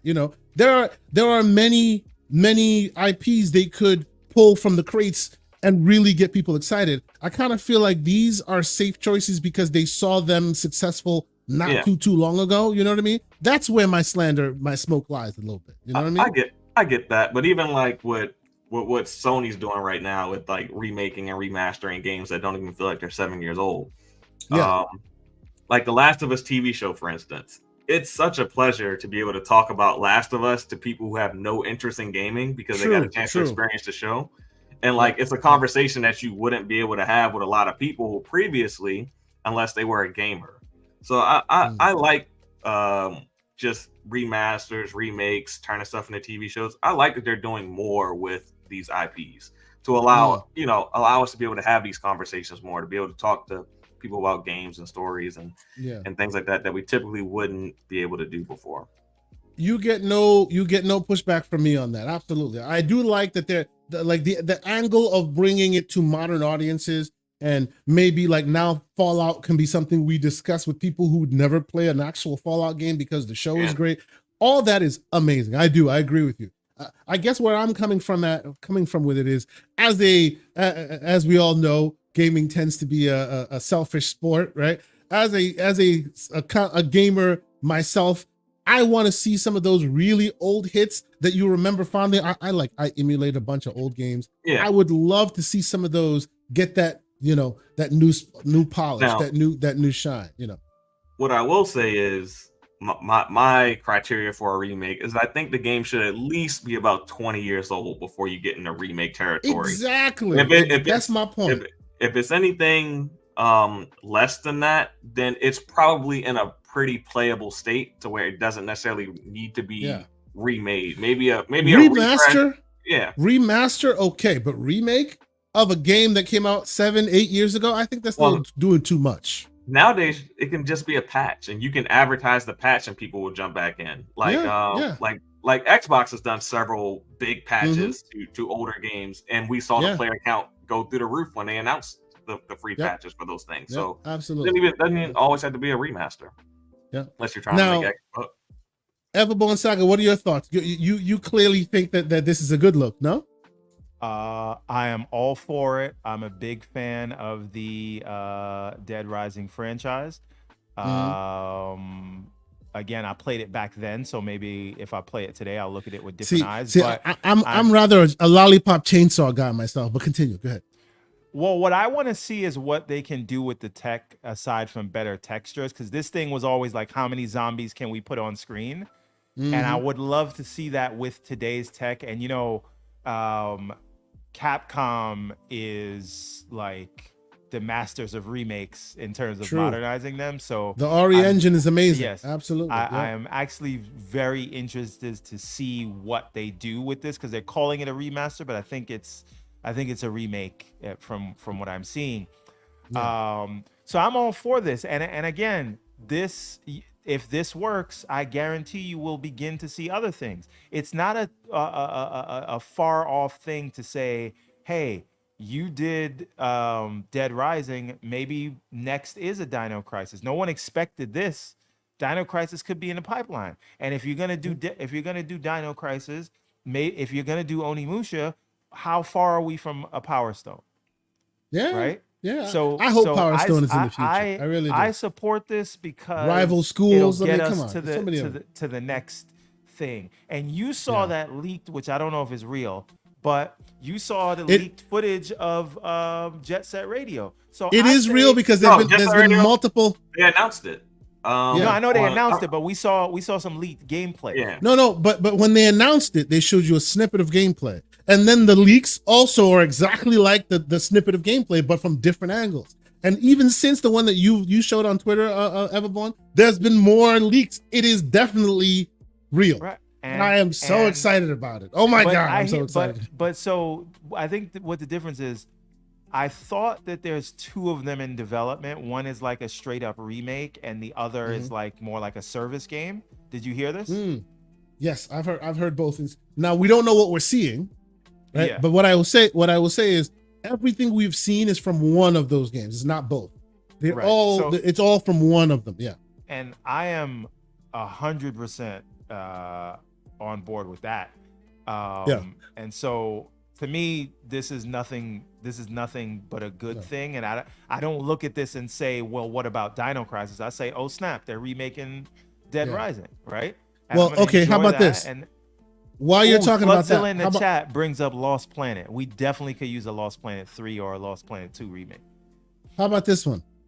Multiple Assassin's Creed remakes on the way, confirms Yves Guillemot. Yeah. You still down with that? Let me call a fraud alert on myself. I don't care. I'm not going to go back and play it. You see, it's about the content. See, now you are much. Let me take that back. It depends on which ones they're talking about remaking. If you remake the first Assassin's Creed, I think maybe the first three. Interested. Yeah, I might be interested in the first one because it was so long ago. See, and that one they go had a all lot the way of to Black potential, but it Flag, wasn't. huh? They're going all the way to Black Flag. They're talking about remaking Black Flag, right? I don't think you know why? Well, you know why they're doing that, right? Yeah, of 'Cause they- course, because Skull and Bones. Right, and they got all that tech. Mhm. They need to put it to something.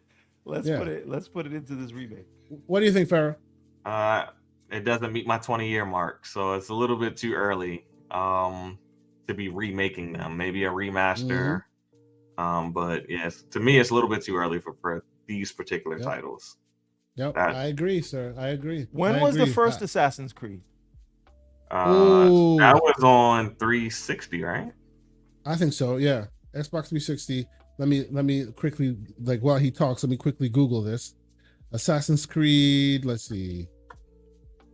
2007 was the first Assassin's Creed. So I mean, this is coming up on the mark where we could remake the first one, Pharaoh. Yeah, if it comes out like 2028, 2030, I'll be there with it. Although I will say, even today, right now, you turn on your Xbox with FPS boost and the resolution scaling they've done, like the OG 2007 Assassin's Creed is looking like wow. But is it gonna look like the new one? What is the new one called again? Shadows. Shadows, yeah. Imagine a remake of the first Assassin's Creed looking like Shadows. That's all I'm saying. But you know that Shadows is not the Assassin's Creed formula from jump, right? Those who love that OG Assassin's Creed don't kind of like the new school. This is more I don't Odyssey. know anybody that loves the old school Assassin's Creed, not the original one. Oh, I know a lot of people. The people are a lot of people didn't really get on board until the second one. The first one had issues and they stuck with it. Sure, the first one has shortcomings, right? But the reason why, for example, they did a VR version recently, because they wanted to bring it back to the old school, on the ground assassinating people in silence thing. They don't like that it's an open world, swashbuckling, go wherever you want. They want to go back to the fundamentals of it. Right? They lost me at Black Flag personally. I haven't played Assassin's Creed in a long time, so. There you go. It is now a huge open world. Like, I love Origins. I put like 100 and something hours into it. Yeah, I loved Odyssey. Put 300 hours or something into it. And then Valhalla lost me because it was just too much. Yeah. It was just, and I think I even put like 300 hours into Valhalla and I got nowhere in the story. And I was like, okay, I'm done here. And I moved on. The best worst thing that happened to gaming is open world. Yeah. People abuse it. Yep. Yeah, there's only like 4 or 5 people that have done it properly. Yeah, I don't disagree. So are we all saying that we are not going to play this when they do the remake, the eventual remakes of all these? The Assassin's only one Creed I games? care about is the first one. I'll play that. I don't really care for the. You know what? I will ask you, and I think it might even be on Game Pass. I will ask you to revisit that OG Assassin's Creed on your Xbox right now and see how you feel about it. You might be surprised that it looks like it runs and looks pretty damn good. Like the FPS boost stuff did a number on it. It looks really, really good. That's gonna be a no for me, Bob. I would play it if it was modernized to today's PlayStation. I don't want the old version with better graphics. So if they modernize it, but I was very you want modern in that gameplay. Story. Modern gameplay, retell the story. That's what I'm interested in. If that's what they're doing, I'm on board. If it's just new coat of paint, I don't know that I care. Okay. Now we have Sir X-Men with a $2 super chat. Thank you, Sir X-Men. He says, why can't Ubisoft remake the Rainbow Six Vegas series? I'll even say, why can't they remake freaking what do you call it? The first game that people are so fond of from the OG Xbox days with Michael Ironside as the voice. I forget his name right now. Splinter Cell. Splinter Cell. By exactly. the way, did you know? Which supposedly in the works. Yeah. Oh, yeah. Well, I don't know if this is breaking, but the studio that's working on that just laid off 33 people, as reported by Tom Henderson. It's a Toronto studio. I think Splinter Cell comes back, and I think it comes back in a big way. I don't think it's going to be just the game when it drops. I think they're going to have like a Netflix partnership and all that when they finally do announce it. Yeah, I hope so. Because that everyone's been asking for that for so damn long. It's become its own version of the Banjo Bros. You know, if you know what I'm saying. People have been wanting that for a long time, and for some reason they'll make every game except for the one that people want, and it's becoming kind of hilarious at this point. You know, what are we gonna do? Okay, Spoony Love is coming back. Oh, and by the way, Everborn, you didn't catch the last message. Spoony Love had to disclose that he was working at Microsoft during the time that the Windows 7 and Windows 8, the Windows Phone 8 era was there. So salute to you for your service, man. That hardware was beloved. That hardware software combo you did the was Lord's beloved, work, sir. Absolutely, And, absolutely. We here on this show love that thing. Satya Nadella tore it all down just to make his statement as him being the new CEO of Microsoft. That's how he. I'm running this. He made his bones by sacrificing Windows Phone. Now he regrets it. That's right. But whatever. And he comes back with a super chat saying, if AC was Sony's first party, they'd release Valhalla remake right now. AC1 was the most boring game I finished. Black Flag was the best by far. So there you go. Oh man. There you go. And then the great post up. He's in the chat. He leaves a $2 super chat and he says, hit the like button. I say, please listen to that man. He knows what he's talking about. No, we appreciate y'all being here. Speaking of post up, he shared. I mean, more people knew this, but he shared that this Amazon deal happens with Game Pass and or xCloud or whatever, and that happens right after Panos Panay goes over there. And I said to post up, is this the Stephen Elop special?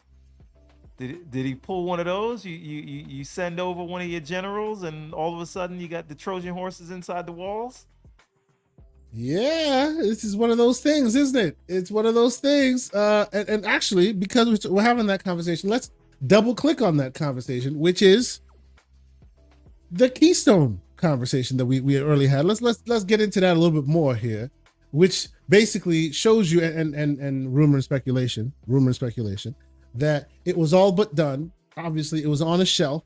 Some people were dog fooding it, and for those who aren't aware what dog fooding is, that is when they allow Xbox employees to take some of their devices home, test it out themselves. They're testing it out internally. They were dog fooding it.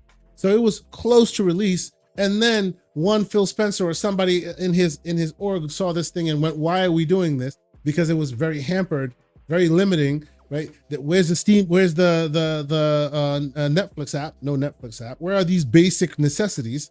They aren't available, right? So they canceled it. And this is what it would have looked like. And oh, by the way, as soon as they canceled it, a day later you hear that they're releasing the Amazon Fire Stick with this ability. Now, for those of us, as soon as the information came information out dropped, patents, they canceled not the hardware. Years ago. That's right. Now, some of us that are in the tinkering waters, you could do this a long time ago. The Fire Stick is basically an Android device. You could side load the Windows app, the Game Pass app a long time ago and run it with a controller, keyboard, the whole thing, the controller from Xbox. You could have done this ages ago, but now it's officially supported, right? It's almost like somebody went, why do we R&D this thing ourselves when we can literally just slip it into existing devices and don't have to incur any of the R&D costs and any of that, right? So Pharaoh, go ahead, sir. What do you think of this? I think this is why I called the show Breaking Down the Walls. I think this is more and more breaking down the walls of getting people into gaming, right? I don't know if you've been paying attention to some of the conversations we've been having, but I feel like us graybeards inherently like to keep the walls up because those walls were there when we were kids, and now it's like, why are you breaking them down? It doesn't really matter in the future, right? It actually helps gaming. It helps my kids to be able to have a Fire Stick connected to their TVs. They may never have a box called Xbox under their TV, but they'll be playing Xbox and they'll be part of the ecosystem and it won't matter. What are your thoughts on it? I think that the Keystone dying and this deal with Amazon might be the best thing to happen to Xbox, personally, because Amazon, it being on the Fire Stick is going to make it very easy for consumers to attach to the Game Pass service. And a lot of them will do it without even giving it a second thought, like a lot of our Amazon purchases that we make. I can see you watching the Fallout series and getting press the OK button to subscribe to Game Pass right there on your, like you do with so many other things on the Amazon thing, where you just they'll pop something up and they'll just say hit the OK and to do this. I can see that. I can see that doing it even with apps inside of a Netflix show. They can have a little thing pop up because it can be done. So I think it just allows for greater penetration and without people having to buy a new device. And at the end of the day, Microsoft is a software company. They're in the business of selling software, not hardware. So if they can get their content and services on as many devices as possible, without actually having to make a device, I think it's brilliant. Yeah, absolutely. And to your point there, right now, you go to any browser, you search a game, you hit play now, and it opens a browser window into Game Pass, and you're playing the game. There's a world where you go on you're playing your Fallout game, it says, do you wish to play? You hit the button, it opens the Fire Stick UI for Game Pass, and you're playing it right there. Like, it is seamless, one-to-one. That can happen, right? And just so we have an understanding, a basis of understanding of exactly what we're talking about here, at last count, 200 million users of the Amazon Fire Stick out there existing today, right? So that's a big uplift overnight. All they need to do is install that app. And there's a gateway drug inside that app. Fortnite, yes, which you don't even need a subscription to play. That's right. Absolutely. But they'll get all the MTX. They'll get all the MTX. Of course. Yes. And it is so interesting because we've had this conversation myself. With people in the Discord, we always talk about this, where it's just like they're diminishing their hardware sales. I have always been on that point. And yes, I've played PC many years. I've played it probably more often than anything else. I have every console almost known to man, either collecting dust in my collection or plugged in and being used. But I always have a console, but I always play on PC as well. So because I am that way, I think, and I actually wrote an article that you guys might see the light of day at some point. I think that's why I don't come with it with such a loyalty to it so much. Like, it has to be here and not there. I've always thought, like, from my perch, it's always been, it's a means to an end. It was the only way to deliver you the content they wanted to deliver you. Right? Yeah. That's how it started. But now it doesn't need that anymore. It can literally be plugged into your veins via the TV itself. You don't need that box that then becomes a loss leader for them. They can just circumvent that box altogether and stream it directly to your TV, or have another set-top box or something else that will get their content in front of you without them having that R&D cost, without them having to sell you a Series S, which to this very day, just the processor alone costs $300+. The console is about $250 if you're lucky to find it. The processor alone in retail costs $300. So it's costing them money to bring you that hardware. People, right? People think that hardware is so important, but now that, there's hardware everywhere now, and it's now the least important aspect. The most important aspect is just getting your storefront and where people can access it. It's all about your storefront now. Yes, absolutely. It's about the delivery method. That used to be the only delivery method. And I feel like those of us on the playground back in the day saw that as the primary delivery method. And now if you're not using that delivery method, you're losing it. And you're losing your brand and you're losing all this. The world is changing. Like, my kids don't care they don't even care about the controller. Shout out to Xbox. They gave me one of these when I went to the LA convention. It is a small console controller for littler hands. I've been talking about get littler hands because you're losing them. They care about tablets. They don't care about controllers, right? They don't care about owning their games. All they care about is playing whatever. They don't even care if the game is on a server and they're only net connected and that's how they play. They just want to play their games, right? And we seem to be on that point where it's like, well, that's how it's always done. And that's why the market leaders are the market leaders. You need to just conform or you'll be Sega, right? What do you think? the only value in the console is that it provides a baseline experience. So when you buy that console, it is the standard experience that you can expect across the board. Is basically what the console provides now. But other than that, it doesn't really hold any value outside of that baseline experience that it guarantees. It's really about being everywhere now. That console experience. And wanting that console experience everywhere, hence making you what he's doing? A console experience gamer. You see what he's doing? You see where he's going? You see that? Oh, yeah. Quite. You know what, sir? How about you give us your screen on this, your reading of this situation as well? I mean, I talked about it earlier with Paris. People were crying about the no console needed, but that's the whole point of being in their ecosystem and moving. I would much rather, like, as someone who is iffy on whether the multi-platform thing will work out. This is still inside of the platform. So them being able to transition to a software layer, but keeping everyone in their ecosystem, that was always the goal. And everyone that seems to not understand that was championing that goal in the past. You see? People grabbing the... you can have the conversation with the guillotine later, sir. But the thing is, I think this is good. I think that idea of having a unified experience. So, because they've been doing a lot of updates to the cloud dashboard to make it look more like the console. I think that this is just one step in that direction, so that the experience follows everyone everywhere. And whether you want a game on a console because it's just the easiest, or you want a game on PC, you still have this good experience, or whether you don't have any of that and you could be available to n number of hundreds of millions of people. Now, does that mean 200 million people are going to sign up?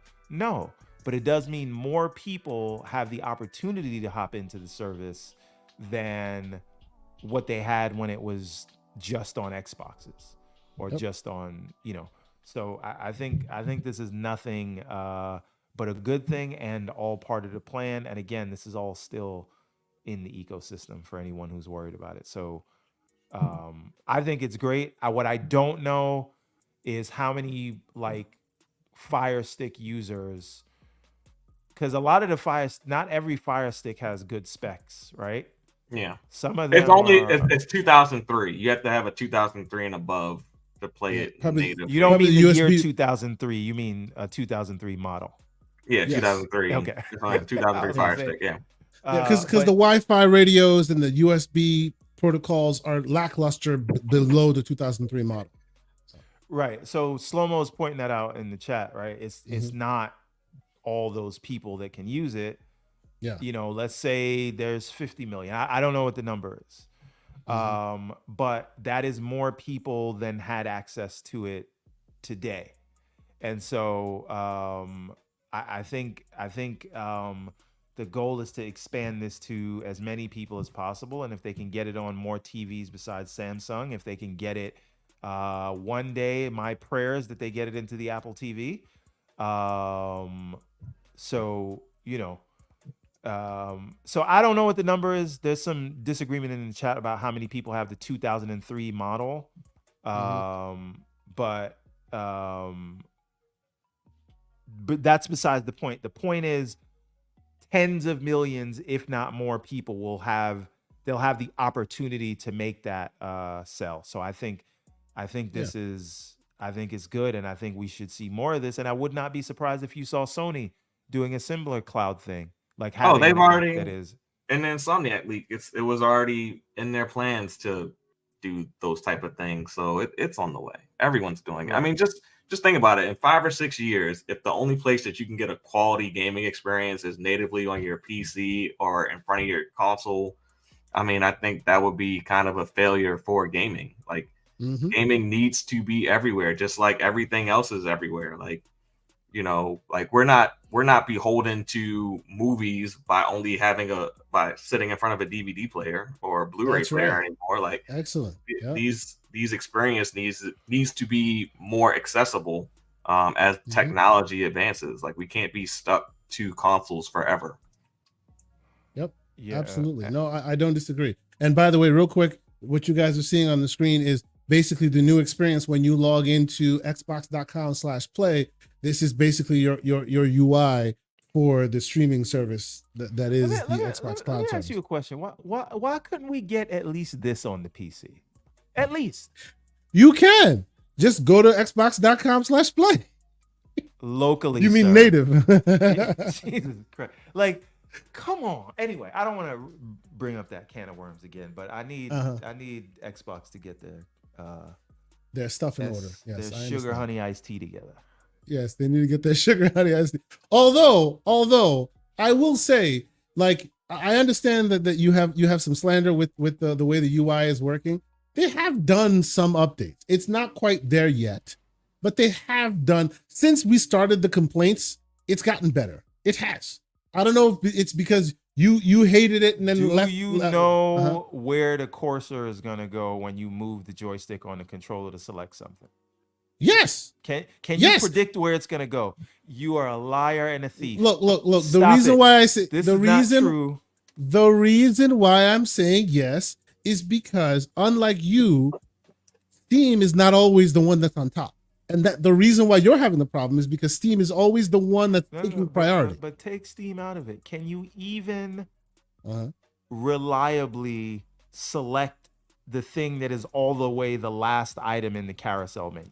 Because I'll tell you right now that you can't when you're using a controller input. Right? Like, it seems you're having some issues, so we need to is talk. terrible. And for those who have not seen what this man is talking about, let me see here. This is the interface that he's describing. This Okay, is the move around. the Move Xbox the thing around. interface. And I'm using. I will say. Let me plug in a controller so that he doesn't. Oh, you're doesn't using say, mouse and keyboard.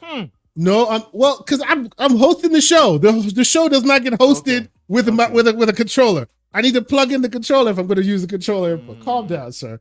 But yes, so let me while I do this, let me ask this further question, right? So I have heard the Xbox contingency. I've heard the Xbox ecosystem folks come around a lot on all this, right? As you know, we have these conversations in the DMs. We talk about all these various things that we think is interesting in this world, and how Microsoft is changing the game, as it were, right? So okay, see, here we are. Here I am. I'm using the controller, right? So there you go. Go to the last item in the carousel. The last item, okay.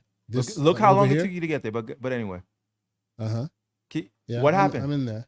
No, you can't. You there. haven't selected the last one. Keep going. Oh wow, that is true. I didn't even notice that. You can't select the last item. So Right? so you mean Team Cute Animals? Yes, Yeah, you fine. can't, because then it goes back. Team Cute Animals can't be selected, even though it's there. literally cannot. Think about how terrible this is. You can tell this man has gone through this before, because I don't pay attention to this crap. I don't do this. This is why you're connect my defending it, game. because you don't. I try to use this. No, stuff. no. It is. Look. I'm horrible. not defending it. What I'm saying is it's gotten better since beginning. In the beginning, you couldn't even do this. Where could it have been if this is where it is now? Oh, you had to break out the mouse because you could not select any individual thing. You couldn't do it at all. Okay. Now you can at least select some of the stuff. Now go back to your side menu. Hold on. Let me go back to my side menu. Yeah, I'm on Why the did side it take menu. you so long to get there? Because I was on the carousel. I have to go down and then to the side. Okay. I understand, sir. But let me ask the question. And Farrah, I'll throw this to you. Right. In the beginning, and I've been talking to a lot of the Xbox folks. In the beginning, it was no games going to any platforms. This is terrible. Oh my God, they're killing the brand. And over time, while I have come to understand their plight, I don't necessarily agree, but I understand their plight. I have seen them also mature a little bit and come to my side of way of thinking, going, you know what, this will be fine. It's not the worst thing in the world, right? But now I hear a lot of folks talking about, oh, these old games that we played so many years ago, y'all want to have them? That's fine. I foresee, well, let me say it this way, and then I'll ask you your take on it. I think that even though content is king, the ecosystem by which the content is delivered also really makes a lot of difference. My number one example is Steam, right?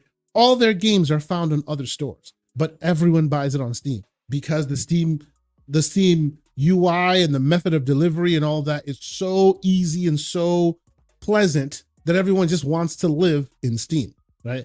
I believe that on the console side, take all the games out of it. You have no games. Think of it as a house with no furniture, right? I still think the Xbox ecosystem has fundamental pluses that all these others do not. And the only reason why the others get shine is because that content continues to be king. And when that content is diversified across the board, then those features and services become more advantageous, and that people start thinking more about that.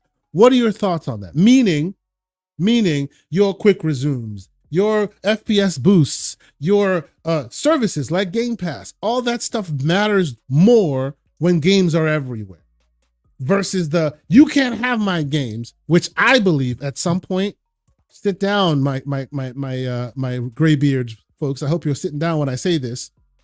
You're going to get your Gears, your Halo, your Forza, everything, possibly day and date across the board everywhere.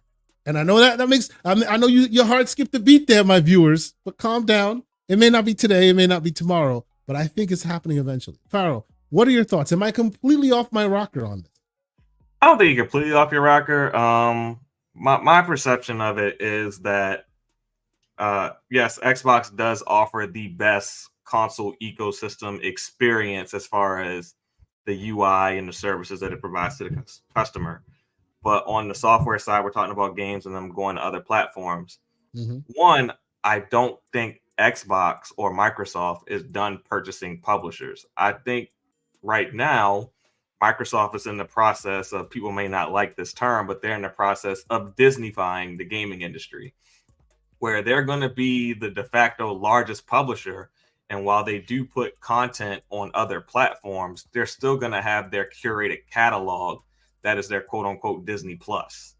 So I kind of see that as where it's going. Yes, Xbox will always have some form of exclusive content that draws people to their platform. But when they purchased ABK, they weren't going to stop ABK from making third-party games. Like, they're not going to stop making third-party games altogether. Like, just like when they bought Mojang, they didn't stop Minecraft from showing up everywhere. Like, these titles are too big to hold to one platform. And as they purchase more content, will they continue to have select exclusive content? Yes. But at the end of the day, you can't keep purchasing all these companies and then hoard all the content to yourself, because you're not going to get that immediate transfer of customers to your platform. It's not just going to happen overnight. No. See, and I agree with you on that. I would say, like, sometimes, and I'll let you expound on this, Everborn, I think some of that back and forth about that tends to come from those who say, hey, if PlayStation had bought this, it'd be no question they'd be day and date only on their platform. But that's not true. And even that is changing. Yes, that is changing. So go ahead, Everborn. What are your thoughts? The idea that even, because right now I hear that a lot, and every time I do, I'm like, oh, you wonderful people. You're seeing today's paradigm. You're missing tomorrow's paradigm. Eventually the idea that, hey, our games are old and dusted before you got your hands on them, that's not going to necessarily be something you can hang your hat on either. What are your thoughts on that? So I do think at the end of the day, yes, the goal is to make money, but they do want to bring people in their ecosystem, and they're trying to figure out an approach where they can maximize their returns while still finding reasons to draw people to the ecosystem. Personally, I don't know, and forget about the people that are locked in, that have been in the ecosystem forever. Maybe they're a captive audience, but I don't know that that's true because of what we just talked about with my experience with Steam and whatnot. But I think that they are, I don't know that there's a world where you see like a day and date Gears or something like that. I'd have to see that with my own eyes to believe it. So if Gears E-Day came in day and date on PlayStation, that would be like just beyond the pale for you? No, it's not necessarily beyond the pale. They're gonna do what they're gonna do. It makes no difference to me. What I'm saying is, if I'm strategizing this, You if don't I'm see trying it. to predict what happens, I don't see that. Okay. Because I do think that they're trying to figure out how far is the line they can go of getting people to still want to be in their ecosystem while By the way, Everborn, using I what don't mean the to other cut you. platforms have. I don't mean to cut you. I hate giving you agreeing with you, but the navigation on this thing is so trash right Thank now. you. It's like it's Thank you very much. terrible. It just You have skips no all over the idea place. where It is terrible. if the selection is gonna go when you move the joystick. Well, Yeah. What? Anyway, maybe it works great with mouse and keyboard, but that's the reason why big picture mode exists. It's right? terrible. It really is. It's terrible. Yeah. Go ahead. But I think but Pharaoh, anyway. you wanted to say something? I was gonna say something that goes along with what Everborn is saying. Like, if they put everything everywhere, it gets to a point where it's either gonna be, why do I buy an Xbox, or it goes to, why am I paying for all this when I can just get it in my service for free and save, you know. I found out how to choose the last item on the carousel, Everborn. I did it. It took forever. I figured out how to do it. It's sad that So you have to figure it out. I know. That's why it's so crazy. So you how to scroll. use a controller. No. You scroll all the way. 15 You scroll there, right? You scroll there, and then you go up to the top, the very top. See the top there, and then when you're at the top, then it will come down to the last. What carousel. the It's F are you ridiculous. talking about right now? What are we doing here? Throw this app in the garbage. Anyway, I'm sorry. Continue. come on. Anyway. But again, my point is, the North Star, Uh-huh. as far as I understand it, is that they Yep. do want to grow the ecosystem, and Mm-hmm. making money from another platform is not necessarily growing the ecosystem, not in the way if Mm-hmm. people are, using your store, buying their third-party stuff. And so I don't see any indication that they want to get rid of doing that. Mm-hmm. So I think that they will kind of straddle the line of maybe some sacred cows, and if not sacred cows, then timed exclusives, taking advantage of the no patience gamers, which again, I think they're gonna find ways to do it. So they're gonna do whatever is best, but what as a customer or as a fan who cares about the brand, I would say I still think their goal is to grow their internal ecosystem. And so they're going to do what they feel like they need to do that while still trying to make money, which I hope think you're is right. a good thing. Yeah, I I hope think you're games right. like Tony Hawk, I think that'll be everywhere. I think Mhm. the new studio Elsewhere, when they drop that RPG, I think that'll probably be exclusive. So I think select titles. And to the point, right? Like you said something earlier, Pharaoh, that was very salient in my opinion, which is you just bought two of the biggest third-party publishers, not studios, publishers you acquired, and they have a history of shipping things everywhere. The idea that you're going to turn around and say that all of their games are exclusive, I don't,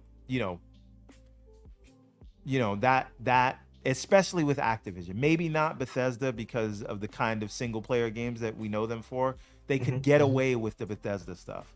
I don't think you could get away with saying Diablo or Call of Duty or even Overwatch is going to be exclusive going forward. Maybe if you say new IP or whatever, that's something. But again, why walk away from that? Now, for me, I just think they should say, even though I know they're not going to say this, it would just be a lot easier for people to understand that, hey, either new IPs are going to be here in the ecosystem or Xbox Game Studios is for Xbox, because it's called, I don't know if you know this, it's called Xbox Game Studios, right?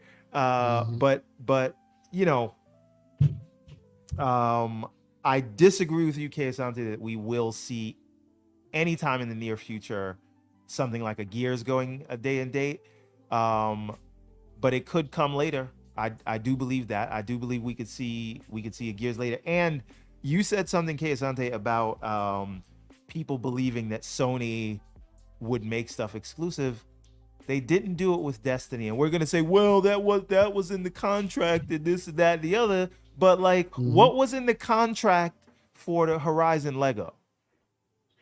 Well, you know, right? They're changing their tune these days. That's the point. Yeah, right? This is so the change is happening everywhere. So and then just one thing. Ahead, sorry, Pharaoh.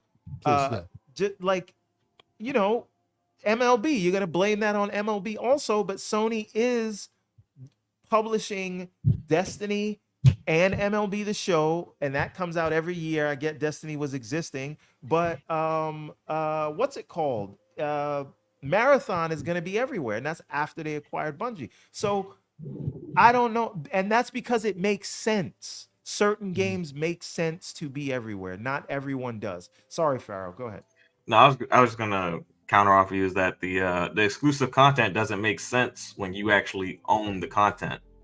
Like, you're trying to sell as much as you can now, so the exclusive content for Destiny doesn't necessarily make as much sense as when they were third party and you were, you know, trying to convince people to buy it on your platform over their platform. So I think that's why we're seeing that now. When all the money comes to you, then you need the money to come from everywhere. But when the money is going third party, you want them to just be in your ecosystem because that is advantageous for you. Absolutely salient point. 100% I agree. Yes. It's just, it seems that, and this is the conversation I've been having with people, and I wrote an article about it. Again, I may release it at some point soon. It seems that they're using the historical precedent to define all future business models and marketing. And I feel like we may be missing the forest for the trees. The ground beneath our feet are changing, and many of us aren't ready or willing to see it, right? Those things that used to be the sacred cows, the you buy my box, you play my game, that is no longer a quality business model moving forward, especially if you own, like you're saying, if you are a first party that owns all of these IPs, you don't want it to be you buy my box, you sell my games, because the idea of buying that box can be debilitatingly expensive for some. So you circumvent the box altogether. You put it everywhere, right? You put it on other platforms. You put it where other people's boxes already exist. And one could argue that the people that are doing that do not have IPs that are on the caliber of a Minecraft or a COD or an Overwatch or whatever. Like, I know Mario Kart sold like 50 million copies, but for the most part, these things don't sell in the way that like Fallout and COD and these other things sell. And that's just a fact. None of them have these service games like that. Nintendo nor Sony have anything on the caliber. And when I say on the caliber, I'm not talking about quality. I'm saying service games that tens of millions of people play every month. They don't have those things. And so that's sort of why. Like your Mario Kart is a good one. Equation. Smash Brothers and Mario Kart. You know. Oh yeah, you got to plug it in. Smash Brothers and Mario Kart beg to differ, but I do see you. They kind of backed Mario Kart into a service game. You know, it wasn't really from jump, because I was probably one of the few who bought it on my Wii U back in the day. And that same damn game is now on the Switch, and they've basically turned it into a service game. If you add a subscription, if you buy into their subscription services, they give you free levels throughout the year, things like that, right? It's become a service game in the back end, and I guess Smash Brothers too, to a certain extent. But no, I do agree with you that the standard model of a service game, the games as a service, does not really exist in first party Nintendo, though. I do agree with you on that. So before we get out of here, because this might be the first time ever we get out of here sub 4 hours, thank God. Oh, this is amazing. There is a bit of news that I hope, Mr. Everborn Saga, your headphones are available and you can weigh in on, because, and I'll start with you, Pharaoh. For a long time now, Mr. Everborn Saga has been expounding on the thought that he wishes that they bought Sega, Microsoft did, instead of. Can you guys hear me? Buying ABK. Yeah, I can hear you. Hear you clearly. Can anybody hear me? Yes, we can. Yes, we can. Okay, so I can't hear you guys even though I'm no longer using the headphones. Oh wow. Okay. Okay. I might have to jump out and jump back in because StreamYard isn't allowing me to switch. It's not. Yeah. So jump out and jump back in. Yeah, no worries. It's all good. So when he gets back, he can give us his take on it. It looks like Sega has lost about 6.6 billion yen due to restructuring in Europe and canceled games. Right now, and he'll be back for this slander. But in the beginning, we were like, Papa Microsoft likes them on their knees, and in the short term, Sega was riding high. They had the show going. They had a movie coming out. They were doing interesting things. It looks like, as it stands now, they're back on their knees. They're losing money left and right. We do see them with their remaster strategy that we've seen. They're talking about remastering a bunch of really cool old games, including your Jet Set Radio, which I am super excited for. What is your take, sir? Do you see a world where Microsoft starts nipping at the heels? Like you say, they're not done. Is this a sign of things to come? What are your thoughts? I think it is kind of a sign of things to come. I think Sega has kind of been sweetening themselves up to be potentially purchased, because they separated themselves from the Pachinko machines. Now they're moving out of Europe, so it's they're kind of like, and the same thing with Square. They're kind of moving themselves to where they're only in Japan, so maybe they're putting themselves in a situation where if they are purchased, there's not as many regulating bodies who are in the way of that purchase. So I could definitely see that taking place, because it's not like they didn't have solid earnings on the game side. It's just that they had to cancel some things and close out a whole European division, basically. To your point about regulators being more advantageous to this thing, that's one of the things we found out towards the end throughout the ABK process, that they had a big hole in Japan. Their competitor, the direct competitor, Sony, basically owns Japan like whole cloth.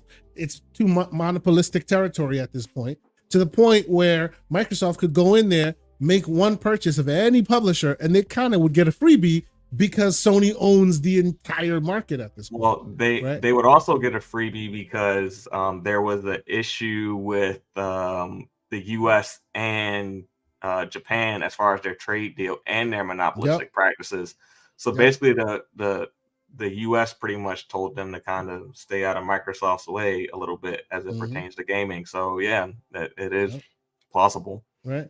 And this is why I'm thinking maybe, because people say they want to buy Square. I don't know if Square is as much of a fit to MS as Sega would be, because like as we know, that even their new initiatives, their new remasters, remakes, and a bunch of their super game initiatives are all backed from a hardware perspective, from a technology perspective, with Microsoft technology at this point. They're on Azure systems at this point. Well, I would argue it Square does fit. I mean, a lot of Square titles are becoming Play Anywhere titles now. True. It does fill a massive hole in their catalog, and it does kind of hurt Sony's ability to market certain titles that have always been synonymous with the PlayStation brand. They do have a live service component. They have mobile games. I think it could fit. And it reaches a whole new it reaches a whole new audience. Like Sega already has a strong audience on Xbox. You're drawing a new audience. So are you saying that now all of a sudden the Final Fantasy lovers will like pick up consoles because their game of choice would be there? That's what you're seeing? Well, the game of choice will be everywhere in that instance, I believe. Yeah, they'd probably keep it third party. Yeah. But I do think it could have a greater attach rate in Japan with their delivery methods, being that people prefer mobile gaming. With the xCloud and things like that, being able to play on your PC and things like that sooner, I think will definitely help, because the best-selling Final Fantasy is Final Fantasy 15, and that was the game that launched everywhere day one. True. Yeah. So I think, them being purchased by Microsoft could allow them to get back to that trend where they are a top-selling RPG, where they maybe break 15's numbers eventually. Yeah, that is true. That is true. It's surprising to me that this information is coming out now. It looks like ABK's dust is settling a little bit. Recently, there was talk that The U.S. government finally let it be. They're no longer going to continue appealing and going after Microsoft for the ABK purchase. So if there is a potential chance for purchases, now might be that time. It is an interesting time to find this news coming out. Let me see here. Let me close up this poll, and we'll get to some of the last conversations, and we'll get out of here. If everyone jumps in, maybe we'll get his take on this. While we at the beginning of the show, we were talking to folks about Hellblade 2, and we asked, now that the dust has settled, how do you feel about Hellblade 2? We had about almost 200 people leave a review, leave a poll comment on it.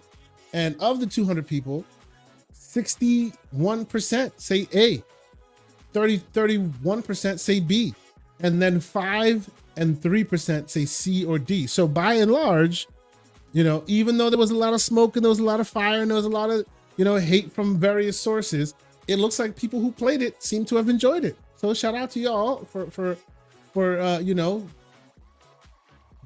jumping on the poll and talking to us about it. And it's always interesting to get a beat on the community, get what your thoughts are on it. When you're in the middle of it, when you're hot and heavy in the middle of the conversation, people tend to go left or go right with it.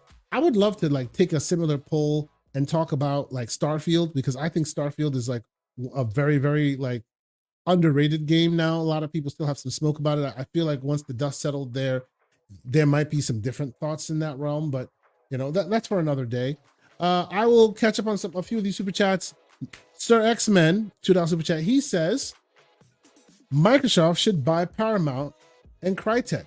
Now, Crytek, I'm with you on that, but Paramount has already been scooped up on Sony, haven't they? No, they couldn't afford it. Someone else bought it. Oh, they couldn't afford it. Okay. Yeah, because someone else bought I took that as go ahead. I don't think Paramount would be a smart idea, because now you're competing with the people that are helping you as far as making shows and things like that. Like, you just got Netflix on Gears of War with Gears of War, and you can get your content out more without having to make that investment of owning a production company. Yeah, and you got a whole nother streaming service that you gotta market now, Paramount Plus. So yep, absolutely. I just like we talked about with the what do you call it, the streaming stick, the Amazon Fire Stick versus making your own. Why have your own production studio, incur your own cost when you can ship your licenses off to those who do it best, and you just get nothing but the good PR about it. It's not in your best interest to take on all of that. I do agree with you on that. But on the Crytek point, 100%. They are so underrated. They have that great engine. It is amazing. I don't know why they have been left to languish for as long as they have. Get us some of that Rise, Son of Rome too. That'd be amazing. I wholeheartedly agree with that. Wholeheartedly agree. And now, of course, we have Spoonie Love. He's been prolific today with another super chat. Thank you so much for continuing to support us and all of the great conversation you're bringing to us. He says they should buy Square and keep it multi-plat. Just the fact that Sony won't be able to money hat or market their games anymore would make it worth it, which is basically exactly what they did with ABK, right? They did that to inoculate themselves from you don't get the better gun. Oh, you don't get this, you don't get that. Now everybody gets everything equally, and oh, by the way, all the money had come to us. Right? That's what they're doing right now. So yes, I do agree with you that it would make it advantageous for them, just from a marketing standpoint, that they no longer lose out. But it would be, I know that many of our console brethren still want that. We bought this thing and now it's ours, and you're not getting it anymore because we bought it. I think people are still on that train, even though, like I said, I may not necessarily be on that train as much as others. But a lot of folks still are, and they want to see that happen. They want to see the console player be treated as that first-class citizen, quote unquote, where you get that thing that nobody else gets. And I don't know that we'll see that moving forward. I don't know.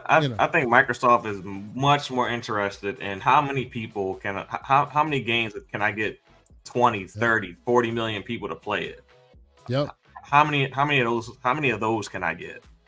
That's what they're chasing. That's the whole thing behind Game Pass and everything else. They want to see how many people they can attach to their IPs. Yep, absolutely. I agree. And right on time, Mr. Everborn, we hear you. Can you hear us? I can hear you. You see, I'm using the. You had to switch because they stole your they stole your headphone, your controller, your these cable. are blue bricks now. They stole your cable, right? So you're right on time for the last story. It was kind of like a drop that kind of dropped on us, and I thought you'd be interested in this. I was talking to Farrah about it. See. As we were talking, right? They tend to like Papa Microsoft tends to like them on their knees, and here they are reporting a 6.6 billion yen loss due to restructuring and game cancellations and whatnot. Yeah. Do we see a world where we start seeing some nibbling at the edges and possibly buying this thing? What are your thoughts? I think Sega is stronger than ever, and I think that just with everything that they have in the pipeline, and 6.6 billion yen sounds like a lot, but it's literally $41 million US. Yes, like 41 million of a loss due to some restructuring. Remember, they sold a studio. They don't have Pachinko revenue machines coming in for some of that stuff, right? Like, so to me, this is much to do about nothing. People see the 6 billion, but they don't realize it's not dollars. It's yen, so not dollars. That's right. I'm not plussed by that at all. When that Jet Set Radio remix drops and the new Golden Axe and all the other stuff you're gonna start seeing me acting like Everborn Saga. You're gonna start seeing. I'm gonna be like, it's the greatest. As a matter of fact, I'm gonna go buy some more Sega stock. Oh, there he goes. There he goes. You know, now you see why he's in the bag. I understand. Sir X-Men, $2 super chat. He says Crystal Dynamics and Crytek don't have to share. We were just talking about Everborn. We were just talking about the idea that some console folks or some diehard Xbox folks still like that idea of that old school method that, hey, I bought this, so now it's mine. You want to play it? Come to my ecosystem. I'm not sharing, right? Some people still want that, and these big publishers you can't do that with. Crystal Dynamics and Crytek aren't huge publishers. Maybe that's where. What do you think? I think that those people who that's the reason behind it, I think those people are in the minority. I think the reason why people like myself don't like it is because we think it could negatively impact the brand to the point where, you know, you want to see more people in the ecosystem you like, because then more stuff will come there. And if this has a negative effect, and it leads to developers, you know, skipping the platform, it leads to other things. But if the idea of the games themselves going, because I just don't want other people to play them. I'm not saying that doesn't exist, but I think that's a very small amount of people, and that's not the entirety of the people who don't like the idea on the surface. But we'll see what happens. But your specific question, because I feel like I took us away from where you were going with that. Come to me again with your specific question. Well, I guess my question is because myself and Farrah were discussing basically the idea that you know, during the whole ABK debacle, I call it a debacle, basically it was discovered that there's a big blind spot for Microsoft in Japan, right? They don't have a footprint there at all. Sony basically has a monopoly in that territory by way of publishers and exclusives and all of that, right? So if there was an opportunity for them to want to buy or want to acquire, right, there's still, we all know that regulators are hot and heavy. They're basically keeping their eye out. But because of all of that initial, the discovery that was discovered about that, and now it's public knowledge that it's basically monopoly territory for Sony in that region, they could scoop up another publisher or someone smaller and kind of get away with it, kind of a freebie, right? And before you jumped in, I was telling Pharaoh, you have always been on that train of, hey, y'all should have just bought Sega and kept it moving. Why this ABK stuff? Is this an opportunity for that? Or I'll even add to that, like folks in the chat go, Square, how about Square? Let's add them into the mix. What do you think? In a word, no. Right now, there's no acquisitions of anything happening. I don't even think that they're like, not even that I don't think, they are not fully integrated with ZeniMax or ABK yet. ZeniMax further down that path. Yeah. And with the current regulatory climate, with them still fighting the FTC. They're not going to risk anything right now until at least that is in the rearview mirror. And I still think even from there that they have some amount of time of getting all their ducks in a row before they can even consider buying anything, even an individual studio, let alone a publisher. So I just think, you know, let them integrate ABK and ZeniMax. Let the content machine that they have amassed, let that get going. Let that hit its stride. And then we can, and forget about what I want, but then we'll revisit the idea of them acquiring anybody. I just don't think there's I just don't think there's any world where in the short term Microsoft acquires anything gaming related, and definitely not while the FTC thing is not settled yet. See, Erodimus is out there talking about, you know, after the election, you know, all bets are off. What are you going to do? I think 2025 is possible. I think 2025 but is here's possible. the thing. Even if you have a change of leadership at the FTC, like Sarah Cardell is still there in the UK. Yes, true. True. So, you know, it's not like I just think that they're going to have to go and prove to the world regulatory bodies that, hey, we mean what we say when we do it, and let us have ABK for a few years. Look, we put our games in more places. We've done all that stuff. So when they come around again, you know, when they say something, they can be taken at their word.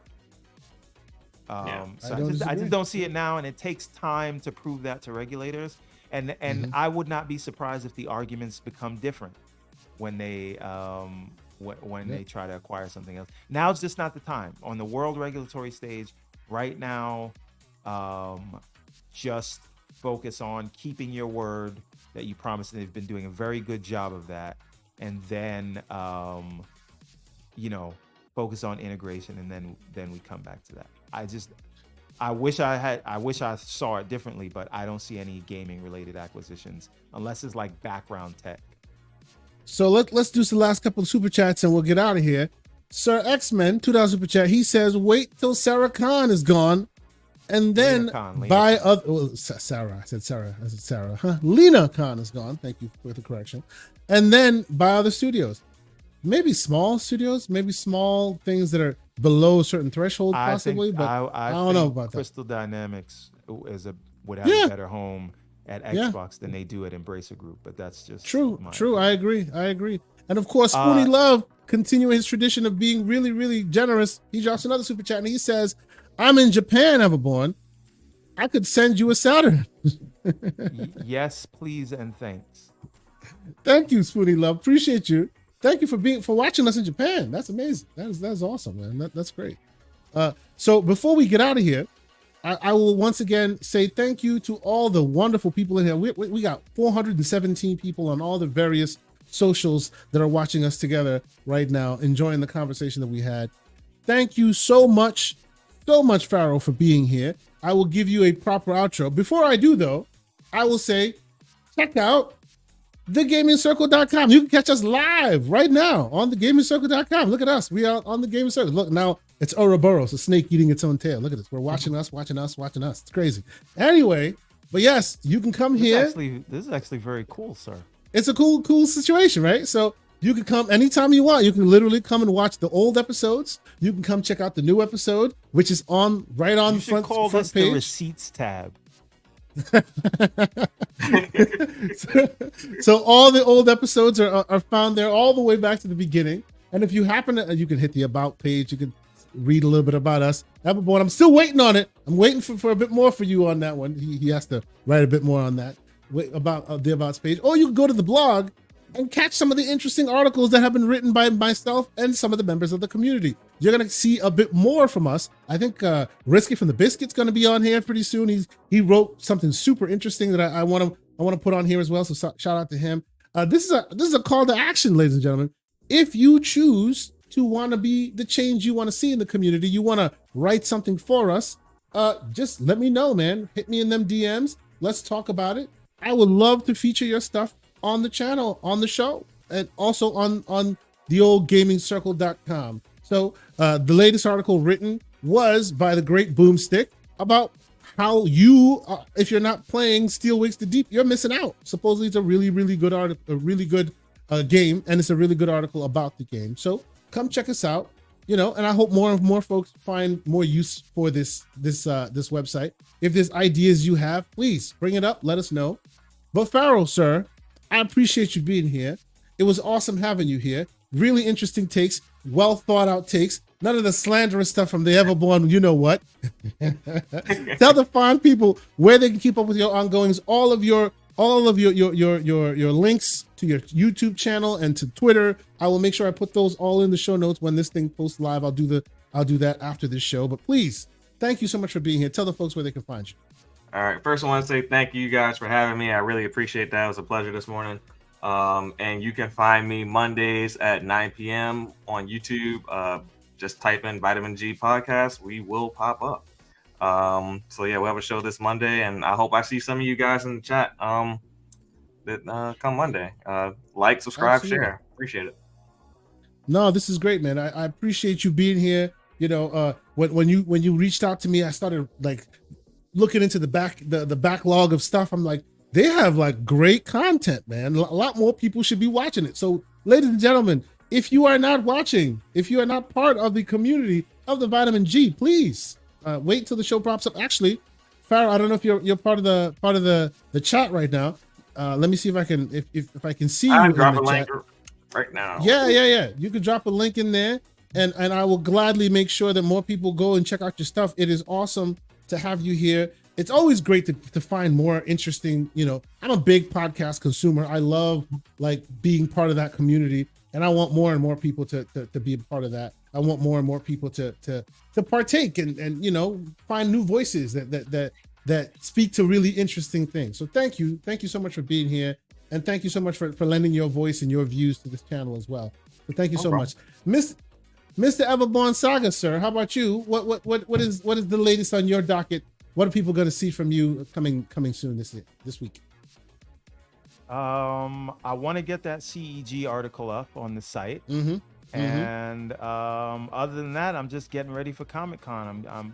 We're again, you see it in the image, but for the audio listeners, New York Comic-Con 24, the Everborn Saga will be at booth 2039. That's 2039 on the main floor for the first time ever. And we will have all our books, and we might have the latest Ariel's Adventure Chapter 2. We might go live with that book at the show. So we'll see. Nice. Try Very to make nice. that happen. I appreciate it, man. That's good. And then those of us who've been waiting patiently for it. One thing. Sorry, I apologize. Yeah. Go ahead. If you are a pixel artist that is interested in working on a pixel perfect 2D platformer, reach out to me. A lot of people have reached out. I've got one good lead that's super experienced. I'm waiting to hear back from them, but a lot of people that have reached out don't really have experience in their CVs with pixel art. If you have experience with pixel art and you want to help make a very cool 2D platformer, DM me. I can show you some things. We can talk. Very cool. Take the man up on his offer. We want to be part of that community. Then you will have the credit to say, hey man, this is the game I made with the Everborn Saga, and your art will be featured there as well. That's awesome. I will say shout out to the great Paris Lily, who always lends his voice to this here fair channel, small growing channel, but he always feels the need to jump on, give us his takes, be a part of that community. And I really appreciate you. Paris, if you're watching, thank you once again. Always love when you jump on the show, and don't let my slanderous chat dissuade you. You're always welcome here among us, sir. You're always great. So thank you so much for being here once again. Let me see here. Why don't I see it? Like it goes away. Hold on one second. I want to make sure I make Mr. the Vitamin C podcast here, but I don't see it on the. Hold on. Maybe let me do this real quick. Maybe I need to refresh my page so I can see it. There we go. I see the Vitamin G podcast, and the Vitamin G podcast is now a mod, so they can banish you to the shadow realm if they so choose. So be careful right there. But yes, thank y'all so much for being here. It's been a great show, I always enjoy these shows. These tend to be this tends to be my weekend. You know, my Saturdays anyway. I tend to really love chatting with folks on the show and getting more interesting people. Next week, we will have the great Fonzarelli Gaming on our show. So shout out to Fonz. He agreed to be on. So next week we'll have Fonz on the show. And by the way, you can also catch me on the Bitcast tomorrow with one Ainsley Bowden, the seasoned gaming folks. They invited me out there, so I'll be out there, you know, talking the talk, having fun, having a good time with the folks as well. But yeah, it's been a great week. It's been a great week of gaming. You know, hunt us down, chat with me, TKO Santi on them DMs, on the Twitter, on the Xbox, any way you want to chat. I appreciate y'all being here, and we'll see y'all next week. Until then, peace. Thanks for being on it.